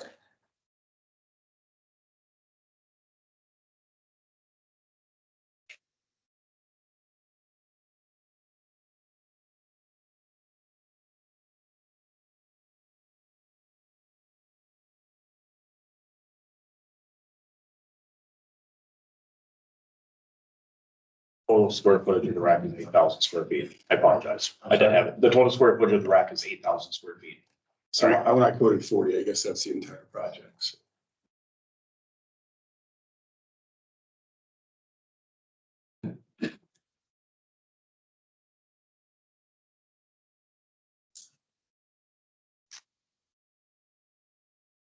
I don't see any issues here. No, I've read through all that, the design criteria, and I'm in agreement. I think it will work. I think so. I don't know if there's any questions on that or?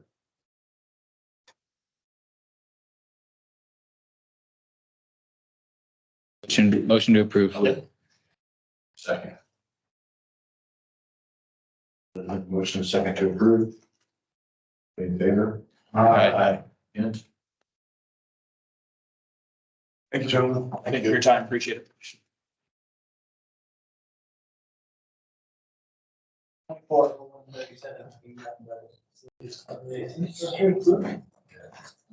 Okay, group variance, deal with one cancer up every year. And there's also 24/137, 38/940, same issue. Ed Rensink, RTM Consultants. As stated, we've got four variances here. It's because we're just for different locations, IU facilities.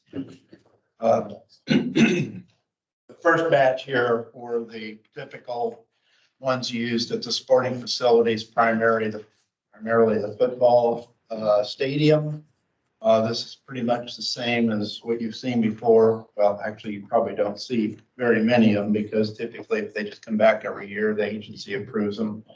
I do them annually for Notre Dame, and you've seen some of Purdue, where they put up the tent structures for football games, and there's some at the basketball facility and another one at the soccer field. We're asking for an approval to use these up to 180 days. In this case, for these structures, they tend to be between 90 and 180 days, or span between those two time frames. And so we're asking for this to be approved annually. So all of the requirements in fire code apply. There's also IU's loss prevention policy. All tents over 400 square feet in area, emergency lighting, exit signs, and fire extinguishers. Also, I'd like to point out there's a late attachment to the variance at the bottom, and it's a short note from the chief inspector for the insurance loss control and claims department at IU. They do all the inspections for all of the tent facilities at all of their 9 campuses, including the one in Bloomington. They inspect the tents at the time of initial setup and thereafter on a game day by game day basis. So we're going to meet all of the fire code requirements. They're just wanting to ask for a variance for this so they don't have to come back every year. Now, if the fire code is approved without an amendment, we won't need this variance because it will allow temporary structures up to 180 days. The model International Fire Code allows 180 days. So we shouldn't be expecting Mr. Holman to talk for that coaching. I would say he would argue for not having an amendment for that. How many years have I? I would probably, honestly, yeah, I'm sure since it's been there probably. What kind of bill so? That's been my argument in the past. Forever. I believe there was a variance in the past that actually stipulated that after a certain period of time, they were to have a permanent structure. I'd have to go back and try to really find that research, but that was one of the variance requirements about 3 years ago, I'm thinking. The vast majority of these structures don't have sides, they're just tents. So they're just used for the sporting. Are these the same? Nobody builds permanent structures for this one. Canopies, not tents. These, well, yeah. Later in the football season, I bet they got some. Yeah. The state facility has concrete patios where these set at, they're permanent concrete patios. There's no reason there couldn't be a structure there. That's. Well, it's not our, Most of the are, go ahead. There's one location with a concrete patio that's behind the alumni building. The rest of them are in grass. Okay, right. So the ones that we're asking for here are at the athletic facilities. So the second variance we're going to talk about is one of the alumni center. That is on a concrete. Yeah, these are not on a concrete slab. My last comment was I enforce the fire code for fraternities and sororities on tents. And if we're enforcing them and making them take these down after 30 days, and they look at and they see IU themselves keeping them up forever, it makes the enforcement of the fraternities and sororities, which are using these for parties, a problem. Because now we've got two different standards that we're trying to enforce on the same campus. So does this current task force just be Infinite. We're asking for it in perpetuity. Now, if we have a new fire code in 2 years or whatever, then we don't need the variance for it. So, and this is the same thing that all the other major. Usual. The only question here, I think, is, well, are you willing to grant a variance for it in perpetuity, or do you want to limit it? No. Yeah. I mean, I'm, my understanding also is that if we were to update codes, whether it be 2 years or 2 decades from now, there's also going to be additional requirements from a structural perspective for temporary structures. That's incorporated in through an ASC document standard. So what I'm concerned about is you're asking to put these tent structures up. We don't have any information about if they're 10-year-old tents, or if they're newly designed tents.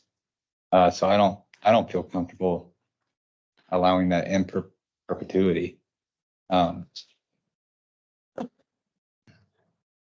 Mel Lane is listening, and he was one speaking earlier. He's the chief inspector for IU. Mel, can you speak about the tent structures, who owns them? All of the tents that are used by the university are rented from a variety of vendors. One is Classic Party Rental out of Zionsville, and then there's another entity here in Bloomington that we rent these from. So we're not responsible for the condition of the tents. It's for the upkeep. That's part and parcel for the vendor. And they are also the ones that do the setup and so forth. What our fire inspectors do on a regular basis, at least game to game, is to walk every tent, make sure that the anchorage is still compliant with Chapter 31, and the condition of the tent is reliable for all the resistance to wind and so forth. It should also be noted that there are between 6, I understand we're going to be having 8 games coming up, but between 6 and 8 games in the year, and those are the only times that these tents that are the subject of this variance are used. Yeah. Who primarily uses them? I mean, if I'm sitting out in the parking lot or whatever, tailgating, starts raining, can I go under there? It depends. Are you a big donor? You shouldn't have said that. So general public, like I, could not go in there, is what you're saying? Correct. These tents, particularly the large ones that also have vending items like soft drinks and so forth, those are designated for specific groups. Okay. Appreciate you being honest. But during the week, when they're still up, are they still secured? Define secured. Like during the week, if I'm a student walking around campus and I want to study underneath one of these tents, can I do that? That would be possible. So it's not just for special folks. It's open to the public during the week. Yes, I doubt there's facilities. Yeah. Security, there's no security guard monitoring 24/7. Right. So they're a publicly accessible structure. I've not witnessed that, but I agree with you that it is possible for that to occur. Yep. Or it's raining out and you're huddling under the tent during a storm. On 30. Yeah. No, it's like Saturday or Friday, no. So again, like, you know, hey, having tents up for 180 days, that doesn't bother me on an occasion, but we don't have any data about what tent you're putting up. You know, chapter 31 requires you to meet the load requirements of chapter 16. Are you doing that with the tents that you're purchasing and renting? There's a lack of information here that I know you've been doing it for years, but complacency is one of the biggest risks and for safety. And so I'd hate to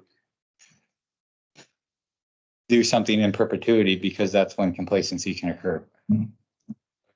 So would the committee agree to a finite time period, say 3 years, when surely the new code will be in effect by then, and then we may or may not have this conversation? Don't jinx us now. How about we just go yearly until we have the new code and then we don't have to worry? Yeah, I mean, I think That's what we're with everybody else. part of your deal with doing a temporary structure and not building a permanent one is that you have to come back every year to make sure that you're still adhering to at least some, you know, some of the standards of temporary structures, even if it's going beyond 30 days. I mean, that's part of the give and take of what you're choosing to do with your money, I think, personally. Years again. Put above every year. How many years was that? The tents. How long have they been put up? Taken down? How many times annually? How many Well, years? how many years has this been going on? Well, Mel can maybe speak to the time he's been there, which is what, 10 years or so? Mel, I can't remember how long you've been there. Been with the university 15 years, and they were, this was a practice long before I came. 15+ years. Correct.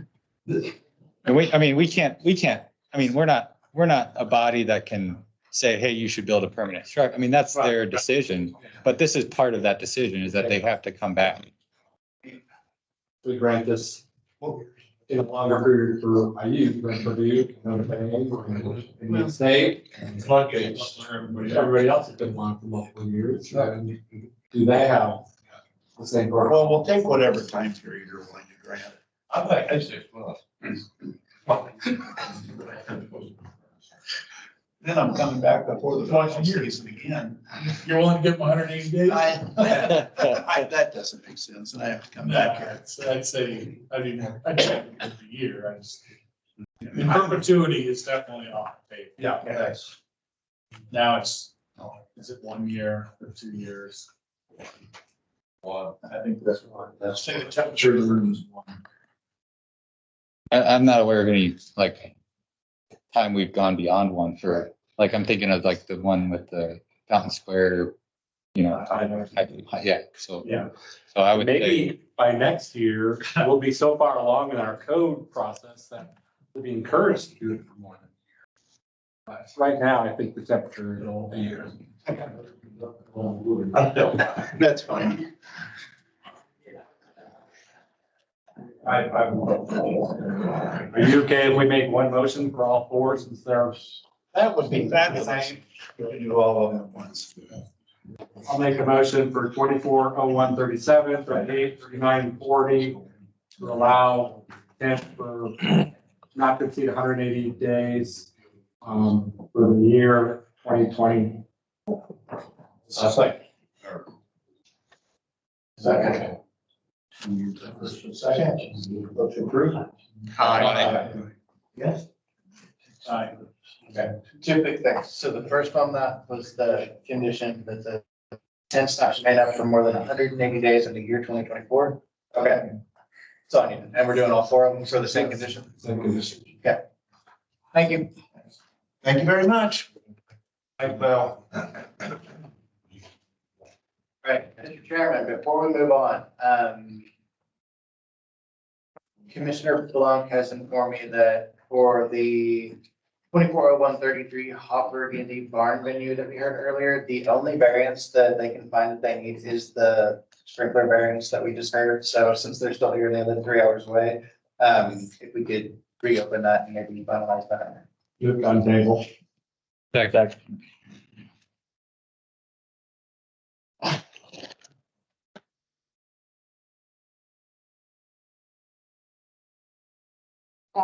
Oh, yeah.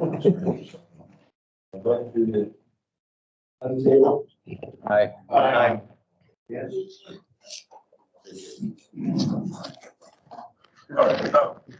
Sorry, my name is Sean. I'm Assistant Session Chief for Plan Review. The reason why I'm asking for this is because we went upstairs after they tabled it and we talked to the reviewer. Beyond the engineering issues, which is something between the engineer and the reviewer that we need to deal with, the only variance we could come up to see was the sprinkler idea. So that's why we've asked the question to bring this back up. Thank you. This is a rural area, you don't have water supply, I take it. The closest city is like 4 miles away. Have you gotten a hold of any fire protection companies to see what that would cost for the tank? No, that'd be very expensive. I don't know. Why not expensive it'd be, I'm just asking. It gets done all the time, or they install a tank. We were talking to a few people upstairs and they said that maybe if we would agree to put in a smoke alarm in the building, that might be suppressant enough to, because the size of the barn and how long of it, someone actually exit the barn is so minimal that I could probably be back, I could be down at the firehouse grabbing the truck and coming back before the sprinkler system even took off. It'd be close. I don't know about that. This is your area of expertise. So, well, no, I understand that. Obviously, they don't have water there, but I don't agree with the fact that it drives. Yeah. The firehouse is a mile.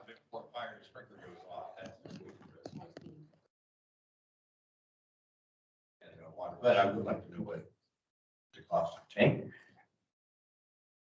I mean, we haven't, that's not been something we've typically saw in our request. Something I pushed for. Yeah, it was not like it's voted against stuff. Yeah. On these issues. Do we need to decide on an occupancy also? We agreed upstairs that we'd never had a wedding that's over 120 people yet. And he was advising us upstairs that if we kept it under 100, that we could bypass the sprinkler system anyway. But I'm not gonna, I don't want to misjudge anybody. I don't want to mislead anybody. But we did have a wedding that was 120. So we could put on the door, limiting it to 100. But if we can get some kind of a variance that we, if there was 120. You have to put it in your contracts.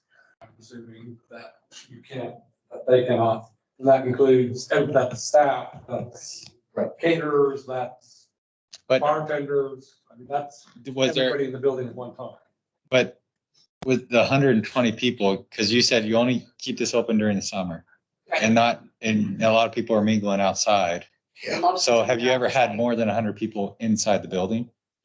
No. So, I mean, last year we had, I don't know why at weddings, that was a big deal now. They had cornhole tournaments. And there was 50 people outside the cornhole tournament. We walked in the barn and there's 20 people inside. Right. It's just a wedding. What's everybody doing outside? How late does then you stay open? 10 o'clock. Well, we asked for the music. At 9 o'clock, we asked for them to shut the doors. To keep, just to keep our neighbors happy. Because literally, when they shut the doors to the barn, we live right there on the property. We can't even hear the music. And we got neighbors, our next door neighbor down the road, she's mad because we're making her shut the doors because they're outside listening to the music. We shut the doors and now they can't listen to the music. We just done it just for courtesy of our neighbors. Right. So this has been going on? I mean, because obviously if you're telling me that. Well, our county secretary, We can have it. I didn't think you guys were open yet. No, we had our wedding in there. and And we had a couple of our friends. A couple of our friends used it. And the county said that we were okay to do that with family and friends. We just weren't allowed to advertise and we haven't. it's posted less than 100 people, then it's no variance required. Correct. Well, they could be getting a variance to post it at because that's probably different. Realistically, the square footage is probably gonna allow them to have development run. Yeah, the square footage allows for 300 plus. So It would be, or the variance would be to post at 99 people. you're willing to post it, you're willing to limit it to no more than 100 people inside the building.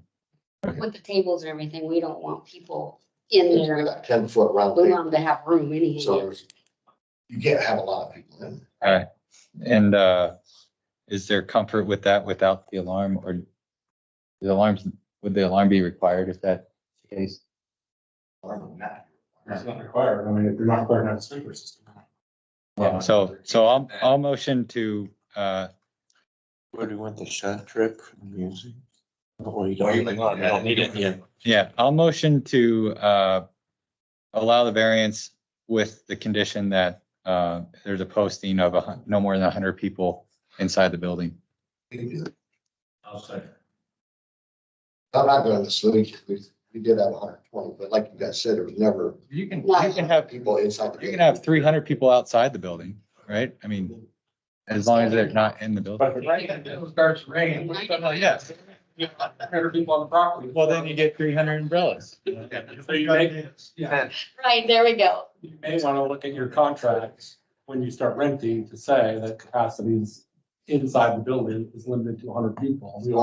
So people aren't misled thinking they can invite 300 people, and if it rains, they're all gonna cram in. Yeah, that's a business, that's, you gotta do it legally, and you gotta make sure that your clients do it legally, so. I But mean, no, we are kind of contracts with no phone at all.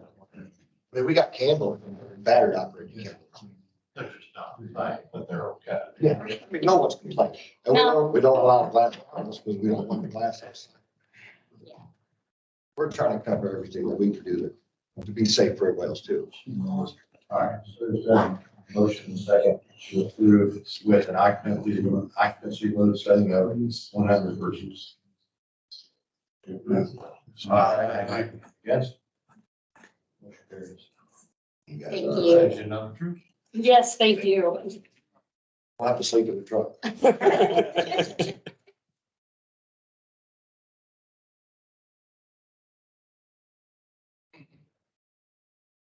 10-minute break. Come back at, hit you after. Was that 22? Yeah. Right.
On the benefits, I said,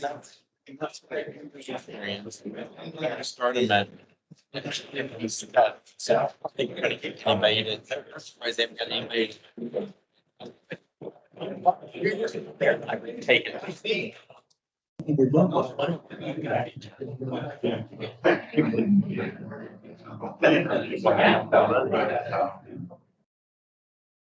What's the first time?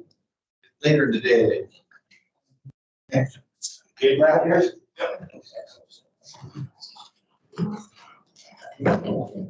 Right. So we are currently on 240141 Sunrise Recovery Building renovation. All right, this request is to not have the backflow OS and bottom valves in the vault and the PIV of the fire protection main and not be supervised. I'd also note that we looked at a comment of the and LFO on this, they're both again.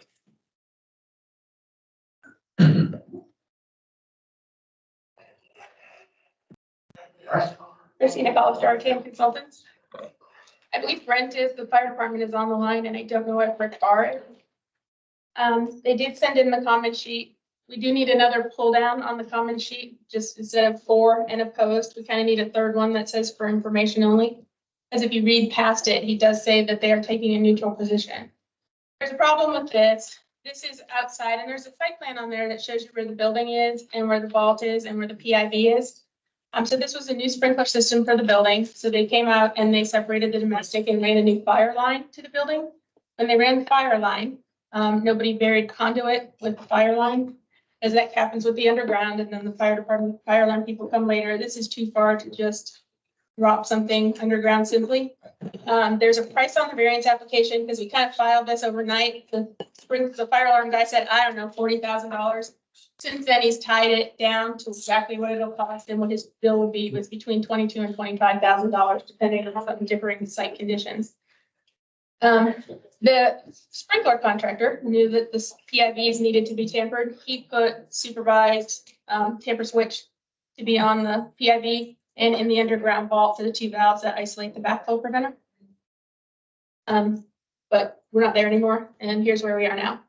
I am not a huge fan of long distance underground tamper switches. We have nothing but problems with them, and they will end up disconnected a lot. The fire code has taken the position that all valves need to be electrically supervised, and they have no exceptions to that. NFPA has taken a different approach. And in 13, they give you 4 options to protect them. We're doing 2 of those. The PIV will have it's actually it's not the typical PIV, it's got the valve on it. So it will have a lock and chain. It's not the one with the wrench that you use at the PIV. So it will have a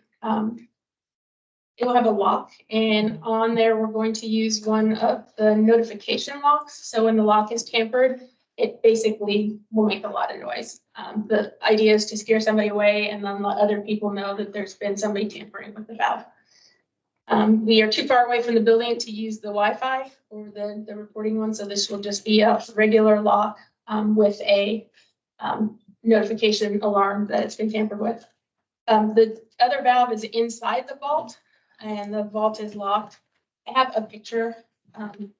It's basically what you think. It's just a giant vault in the ground, and that's where the lines separate, and that's shown on the drawings. It isolates, and the valves are in there, and then that vault itself is locked. There will be no other supervision of that type of a lock because there's nothing we can do. So we're giving 4 changes, 4 conditions that aren't on the variance application. I sent Dustin and I sent you both the language, just so you know what I'm talking about after I'm finished. The first is that they have to do, this is a HVAC facility, so they have to do monthly safety inspections, and they have to document that, and all that documentation has to be safe for HVAC. So I attached a form to that, so they will go through and monthly somebody will initial and sign off, and they'll check both the valve box and the PIV to make sure that those locks are still in place. They are going to add a NOx storage cap to the FDC, which you can see there. So that's something that they will add, and that was a request to the fire department. And obviously the vault containing the valves will be locked. I believe the lock fail safe locked, but I can't be 100% sure. So when it shuts, it actually locks. But we'll check on that, and that's what we asked them to do. So those are the conditions here. The NFPA standard, what they put in their language, in their narrative for the section that talks about supervising valves, is that obviously the central station and proprietary remote supervision is preferred to the other methods listed, which would be the locking. It allows for quicker notification of the fire department and early knowledge that a valve has been closed or partially closed for any reason. However, it has not been mandated in NFPA 13 due to the cost of such an item, particularly in existing large or sprawling facilities. So and that's because of the cost, that they haven't added it in, because it is, like I said, really expensive to do that. So that's where we are right now. There's a lot of facilities where we lock these open. If it's on a lot of our different states and different countries, the federal government, we don't use the tamper switches because we know they fail on a regular basis. As soon as water gets in that conduit, it's done. It's a low voltage system. The waterproofing of the tamper switches, they still have not come up with a tamper switch that is essentially waterproof. So this is one of our big failures that ends up happening is we'll find when we go out on inspection that they've been disconnected. So then we don't have the other things that we put in there. So we are asking for forgiveness on this and asking not to incur that cost. And that's kind of where we are. And I'll let Brett, if you have anything to add, if I messed up somewhere. Yeah, this is Brent Wilson with the local fire department. In general, I do agree with Christine on a few things that I'll touch on real quick. One of which is, yes, on the form for comments that we submitted, we are specifically taking a informative position only for the commission, where we're not opposed, nor are we in favor of the specific variance request. We just wanted to make sure the proper facts were presented for an educated decision to be weighed by the commission. It does note on that application that we are taking an opposing position. That is not specifically the case. It just, I did not have an appropriate selection, and I did, as Christine noted, mention that further on in the narrative of that application. And I do agree with Christine that tamper switches are notorious for water infiltration. It can be a maintenance, troublesome maintenance recurring thing from time to time. It does, in many circumstances, it's something that can be an important thing as far as electronic supervision of those valves. And in this case, we have an I2 institutional group with locking egress doors for a facility, which involves some sleeping arrangements inside the facility. It is an existing structure, but due to a change of occupancy, they needed to come back and add that sprinkler system to that. And this particular project, they needed to have a fire vault located remotely away from the building itself, which is the two valves that we're talking about here. One post indicator valve, which is above grade and publicly accessible. The other one is an OS&Y valve, which is inside of the vaults below grade and generally is not publicly accessible. And to her point, yes, probably at least since about 2003, the commission has adopted the model rules that require the electronic supervision of valves with minor exception. And this most recent adoption is no exception to that. So being the local enforcement agency, we just try to take as much step to supporting the commission and following the rules as adopted. Thank you. Did you have comments? Excuse me, no, I was here in case Marshall Wilson could not get connected. I was going to have my phone ready. That's the problem last time. Thank you.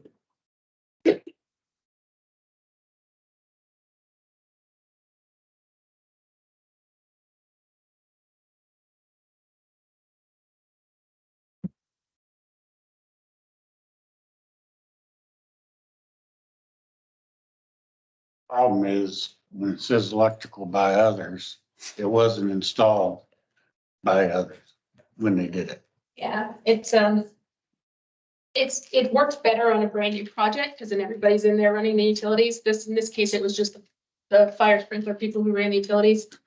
Nobody put the conduit in, and they backfilled it and paved over it for 100 feet. That's how long the line is. No, It's 325. 325 feet. What'd you say their estimate was? They said that originally it was 40, that's what's on the application. They came back with 25,000, well, 22 to 25, but there's a condition in there about the parking lot. So it could be more, it's not going to be less, yeah. It's already been cut and patched though, right? Mhm. This is like, I mean, it's potentially coincidental. I'm not accusing anything, but this is like the second one that we've had in 2 months, right? Where somebody forgot to put the wiring in. Correct, it happens. It does it? Okay. Well, I mean, yeah, typically we may do that in a restaurant. About 150 feet of tearing up their asphalt. Yeah. I mean, because the other option is your owner, you know, it's in the contract, right? To put it in. I'm not. It's said by work by others, so. And they never got another order ground included. Yeah, okay, yeah. They excluded it. I got you. Yeah, that happens quite a bit. Yeah. Especially when that word choice is used. Nobody claims they're not electricians. Nobody claims it and the kids left it. I just don't, I guess, I'm not, I guess my statement is that this one's pretty benign, it seems like, because of all the extra things you're doing. But I'd hate for, well, it's not, it's just, you know, I guess if it's happening all the time, like I understand that and this seems benign, but I would. This is a 24-hour facility. Do they have security cameras on the perimeter as well?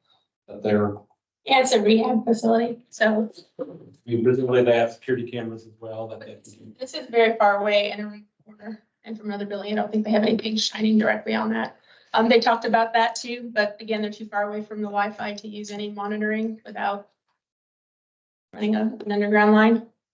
I think here, and I understand your concern, I think here is the trade-off in what we've used in the past, because when this happens, sometimes it happens. And sometimes we have areas with high groundwater infiltration and we can't do anything to save it. So we come back and remove the tamper switch requirement and go into locked open. The difference here is that this is, NFPA gives you 4 choices. So we're using a nationally recognized standard as an alternative, whereas the fire code just sticks with the one, but gives you the permission in the front of the standard to ask for waivers or variances. If we adopted chapter 1, we'd be in the alternative methods of materials, and by using NFPA 13 as a standard, plan review could approve it in certain cases.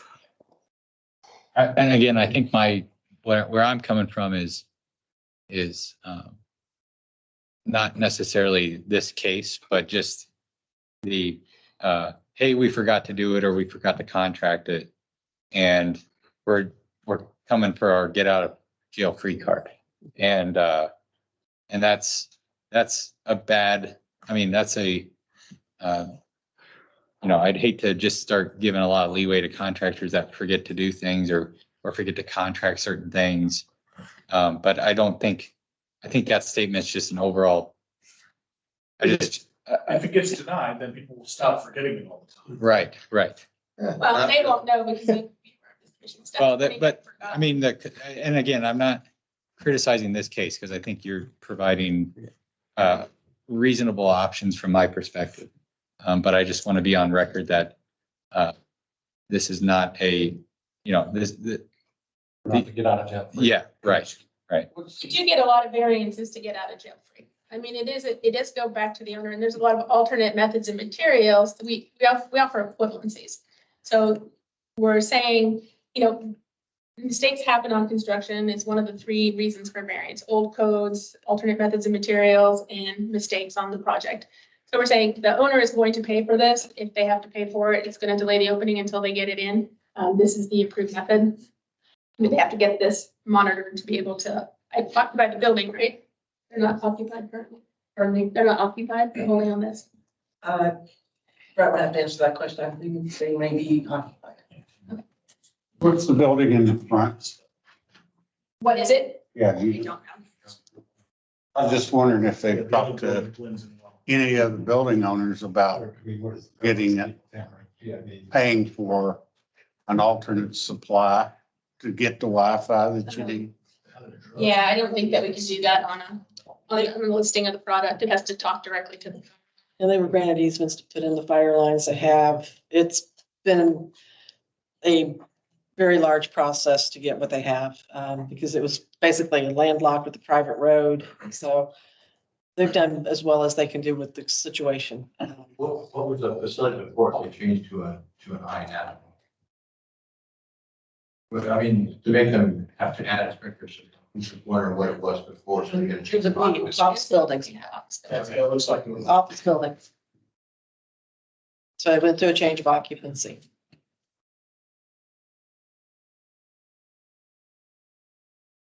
We have to find going to neutral or Peter. Yeah, they're building And get there. official that is. If they just said I mean, permission.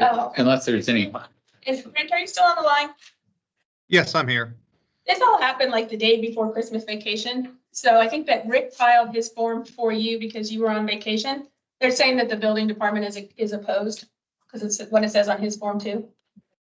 I believe, for some reason, I believe that Rick Barr from the building commissioner should be present. Spoke with him on the phone just a little while ago before this agenda item popped up. I don't know if I can explicitly speak for him or not.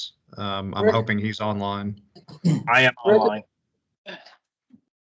Can you hear me? I'm online. Yes, we can hear you. This is Rick Barr. Then you take that neutral stance. Yeah, we can hear you. They're asking about the form that you submitted that said you were opposed to the variance. Yes, I did indicate that I was opposed to it from the safety standpoint of individuals that are in the facility 24 hours and in accordance with the Indiana Fire Code. Yes.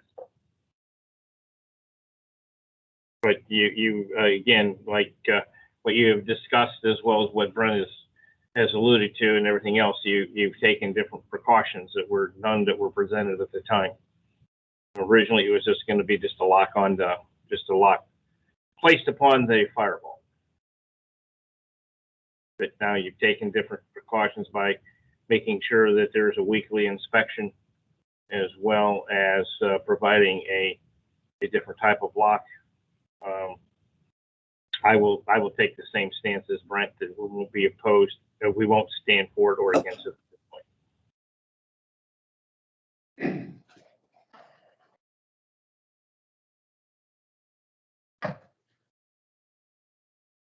Thank you, Rick. Is there a prevalence of issues of people tampering with PIV valves and Clarksville's?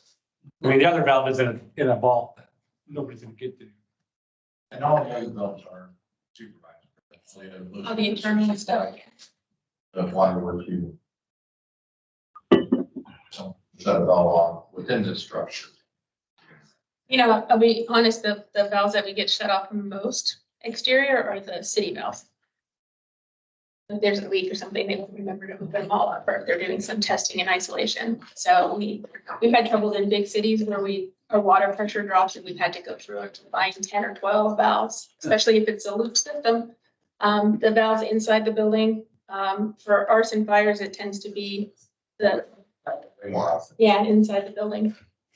And unfortunately, it's just a tamper switch. So, I mean, it notifies the owner, and that one has to go there and look. So if your plan is to do something right away, you probably don't get a response right away to tamper switches. It's a sound and it's a supervisory, and you go to any building and find a whole lot of supervisories hanging out on the panel.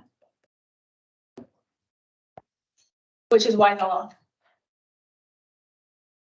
And I guess if somebody really wants to commit arson by shutting off the water, that the fire is probably going to be pretty interesting and may not be handled by a light hazard sprinkler system.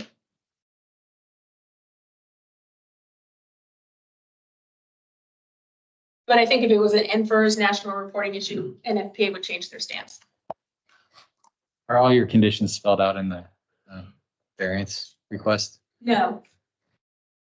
No, that's what I sent to you. So the 4 conditions would be, I say monthly safety inspection form. We can take it off the monthly form and put it on the weekly form. So they do a weekly walk by, take a look at it.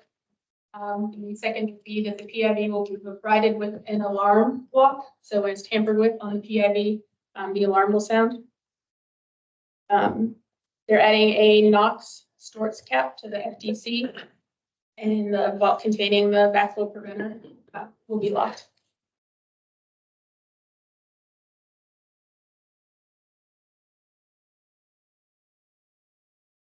Okay, so presuming have the right pulse on the room here, I motion to approve with the conditions that weekly walk for assessment of the locks being maintained and the valves open, an alarm lock on the PIB, a NOx storage box, storage cap.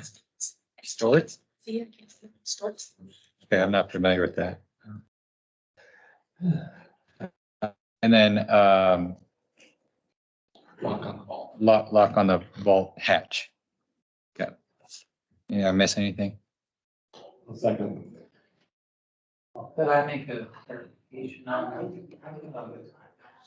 the application says this is in Corydon, not in Clark County, and plan review says it's in Clarksville. Correct, it is in Clarksville. It's not in Corydon, it's in Clarksville and Clark County. But the application says Corydon. Gordon. Don't. Yeah, they have it as listed that. So That's from the plan review.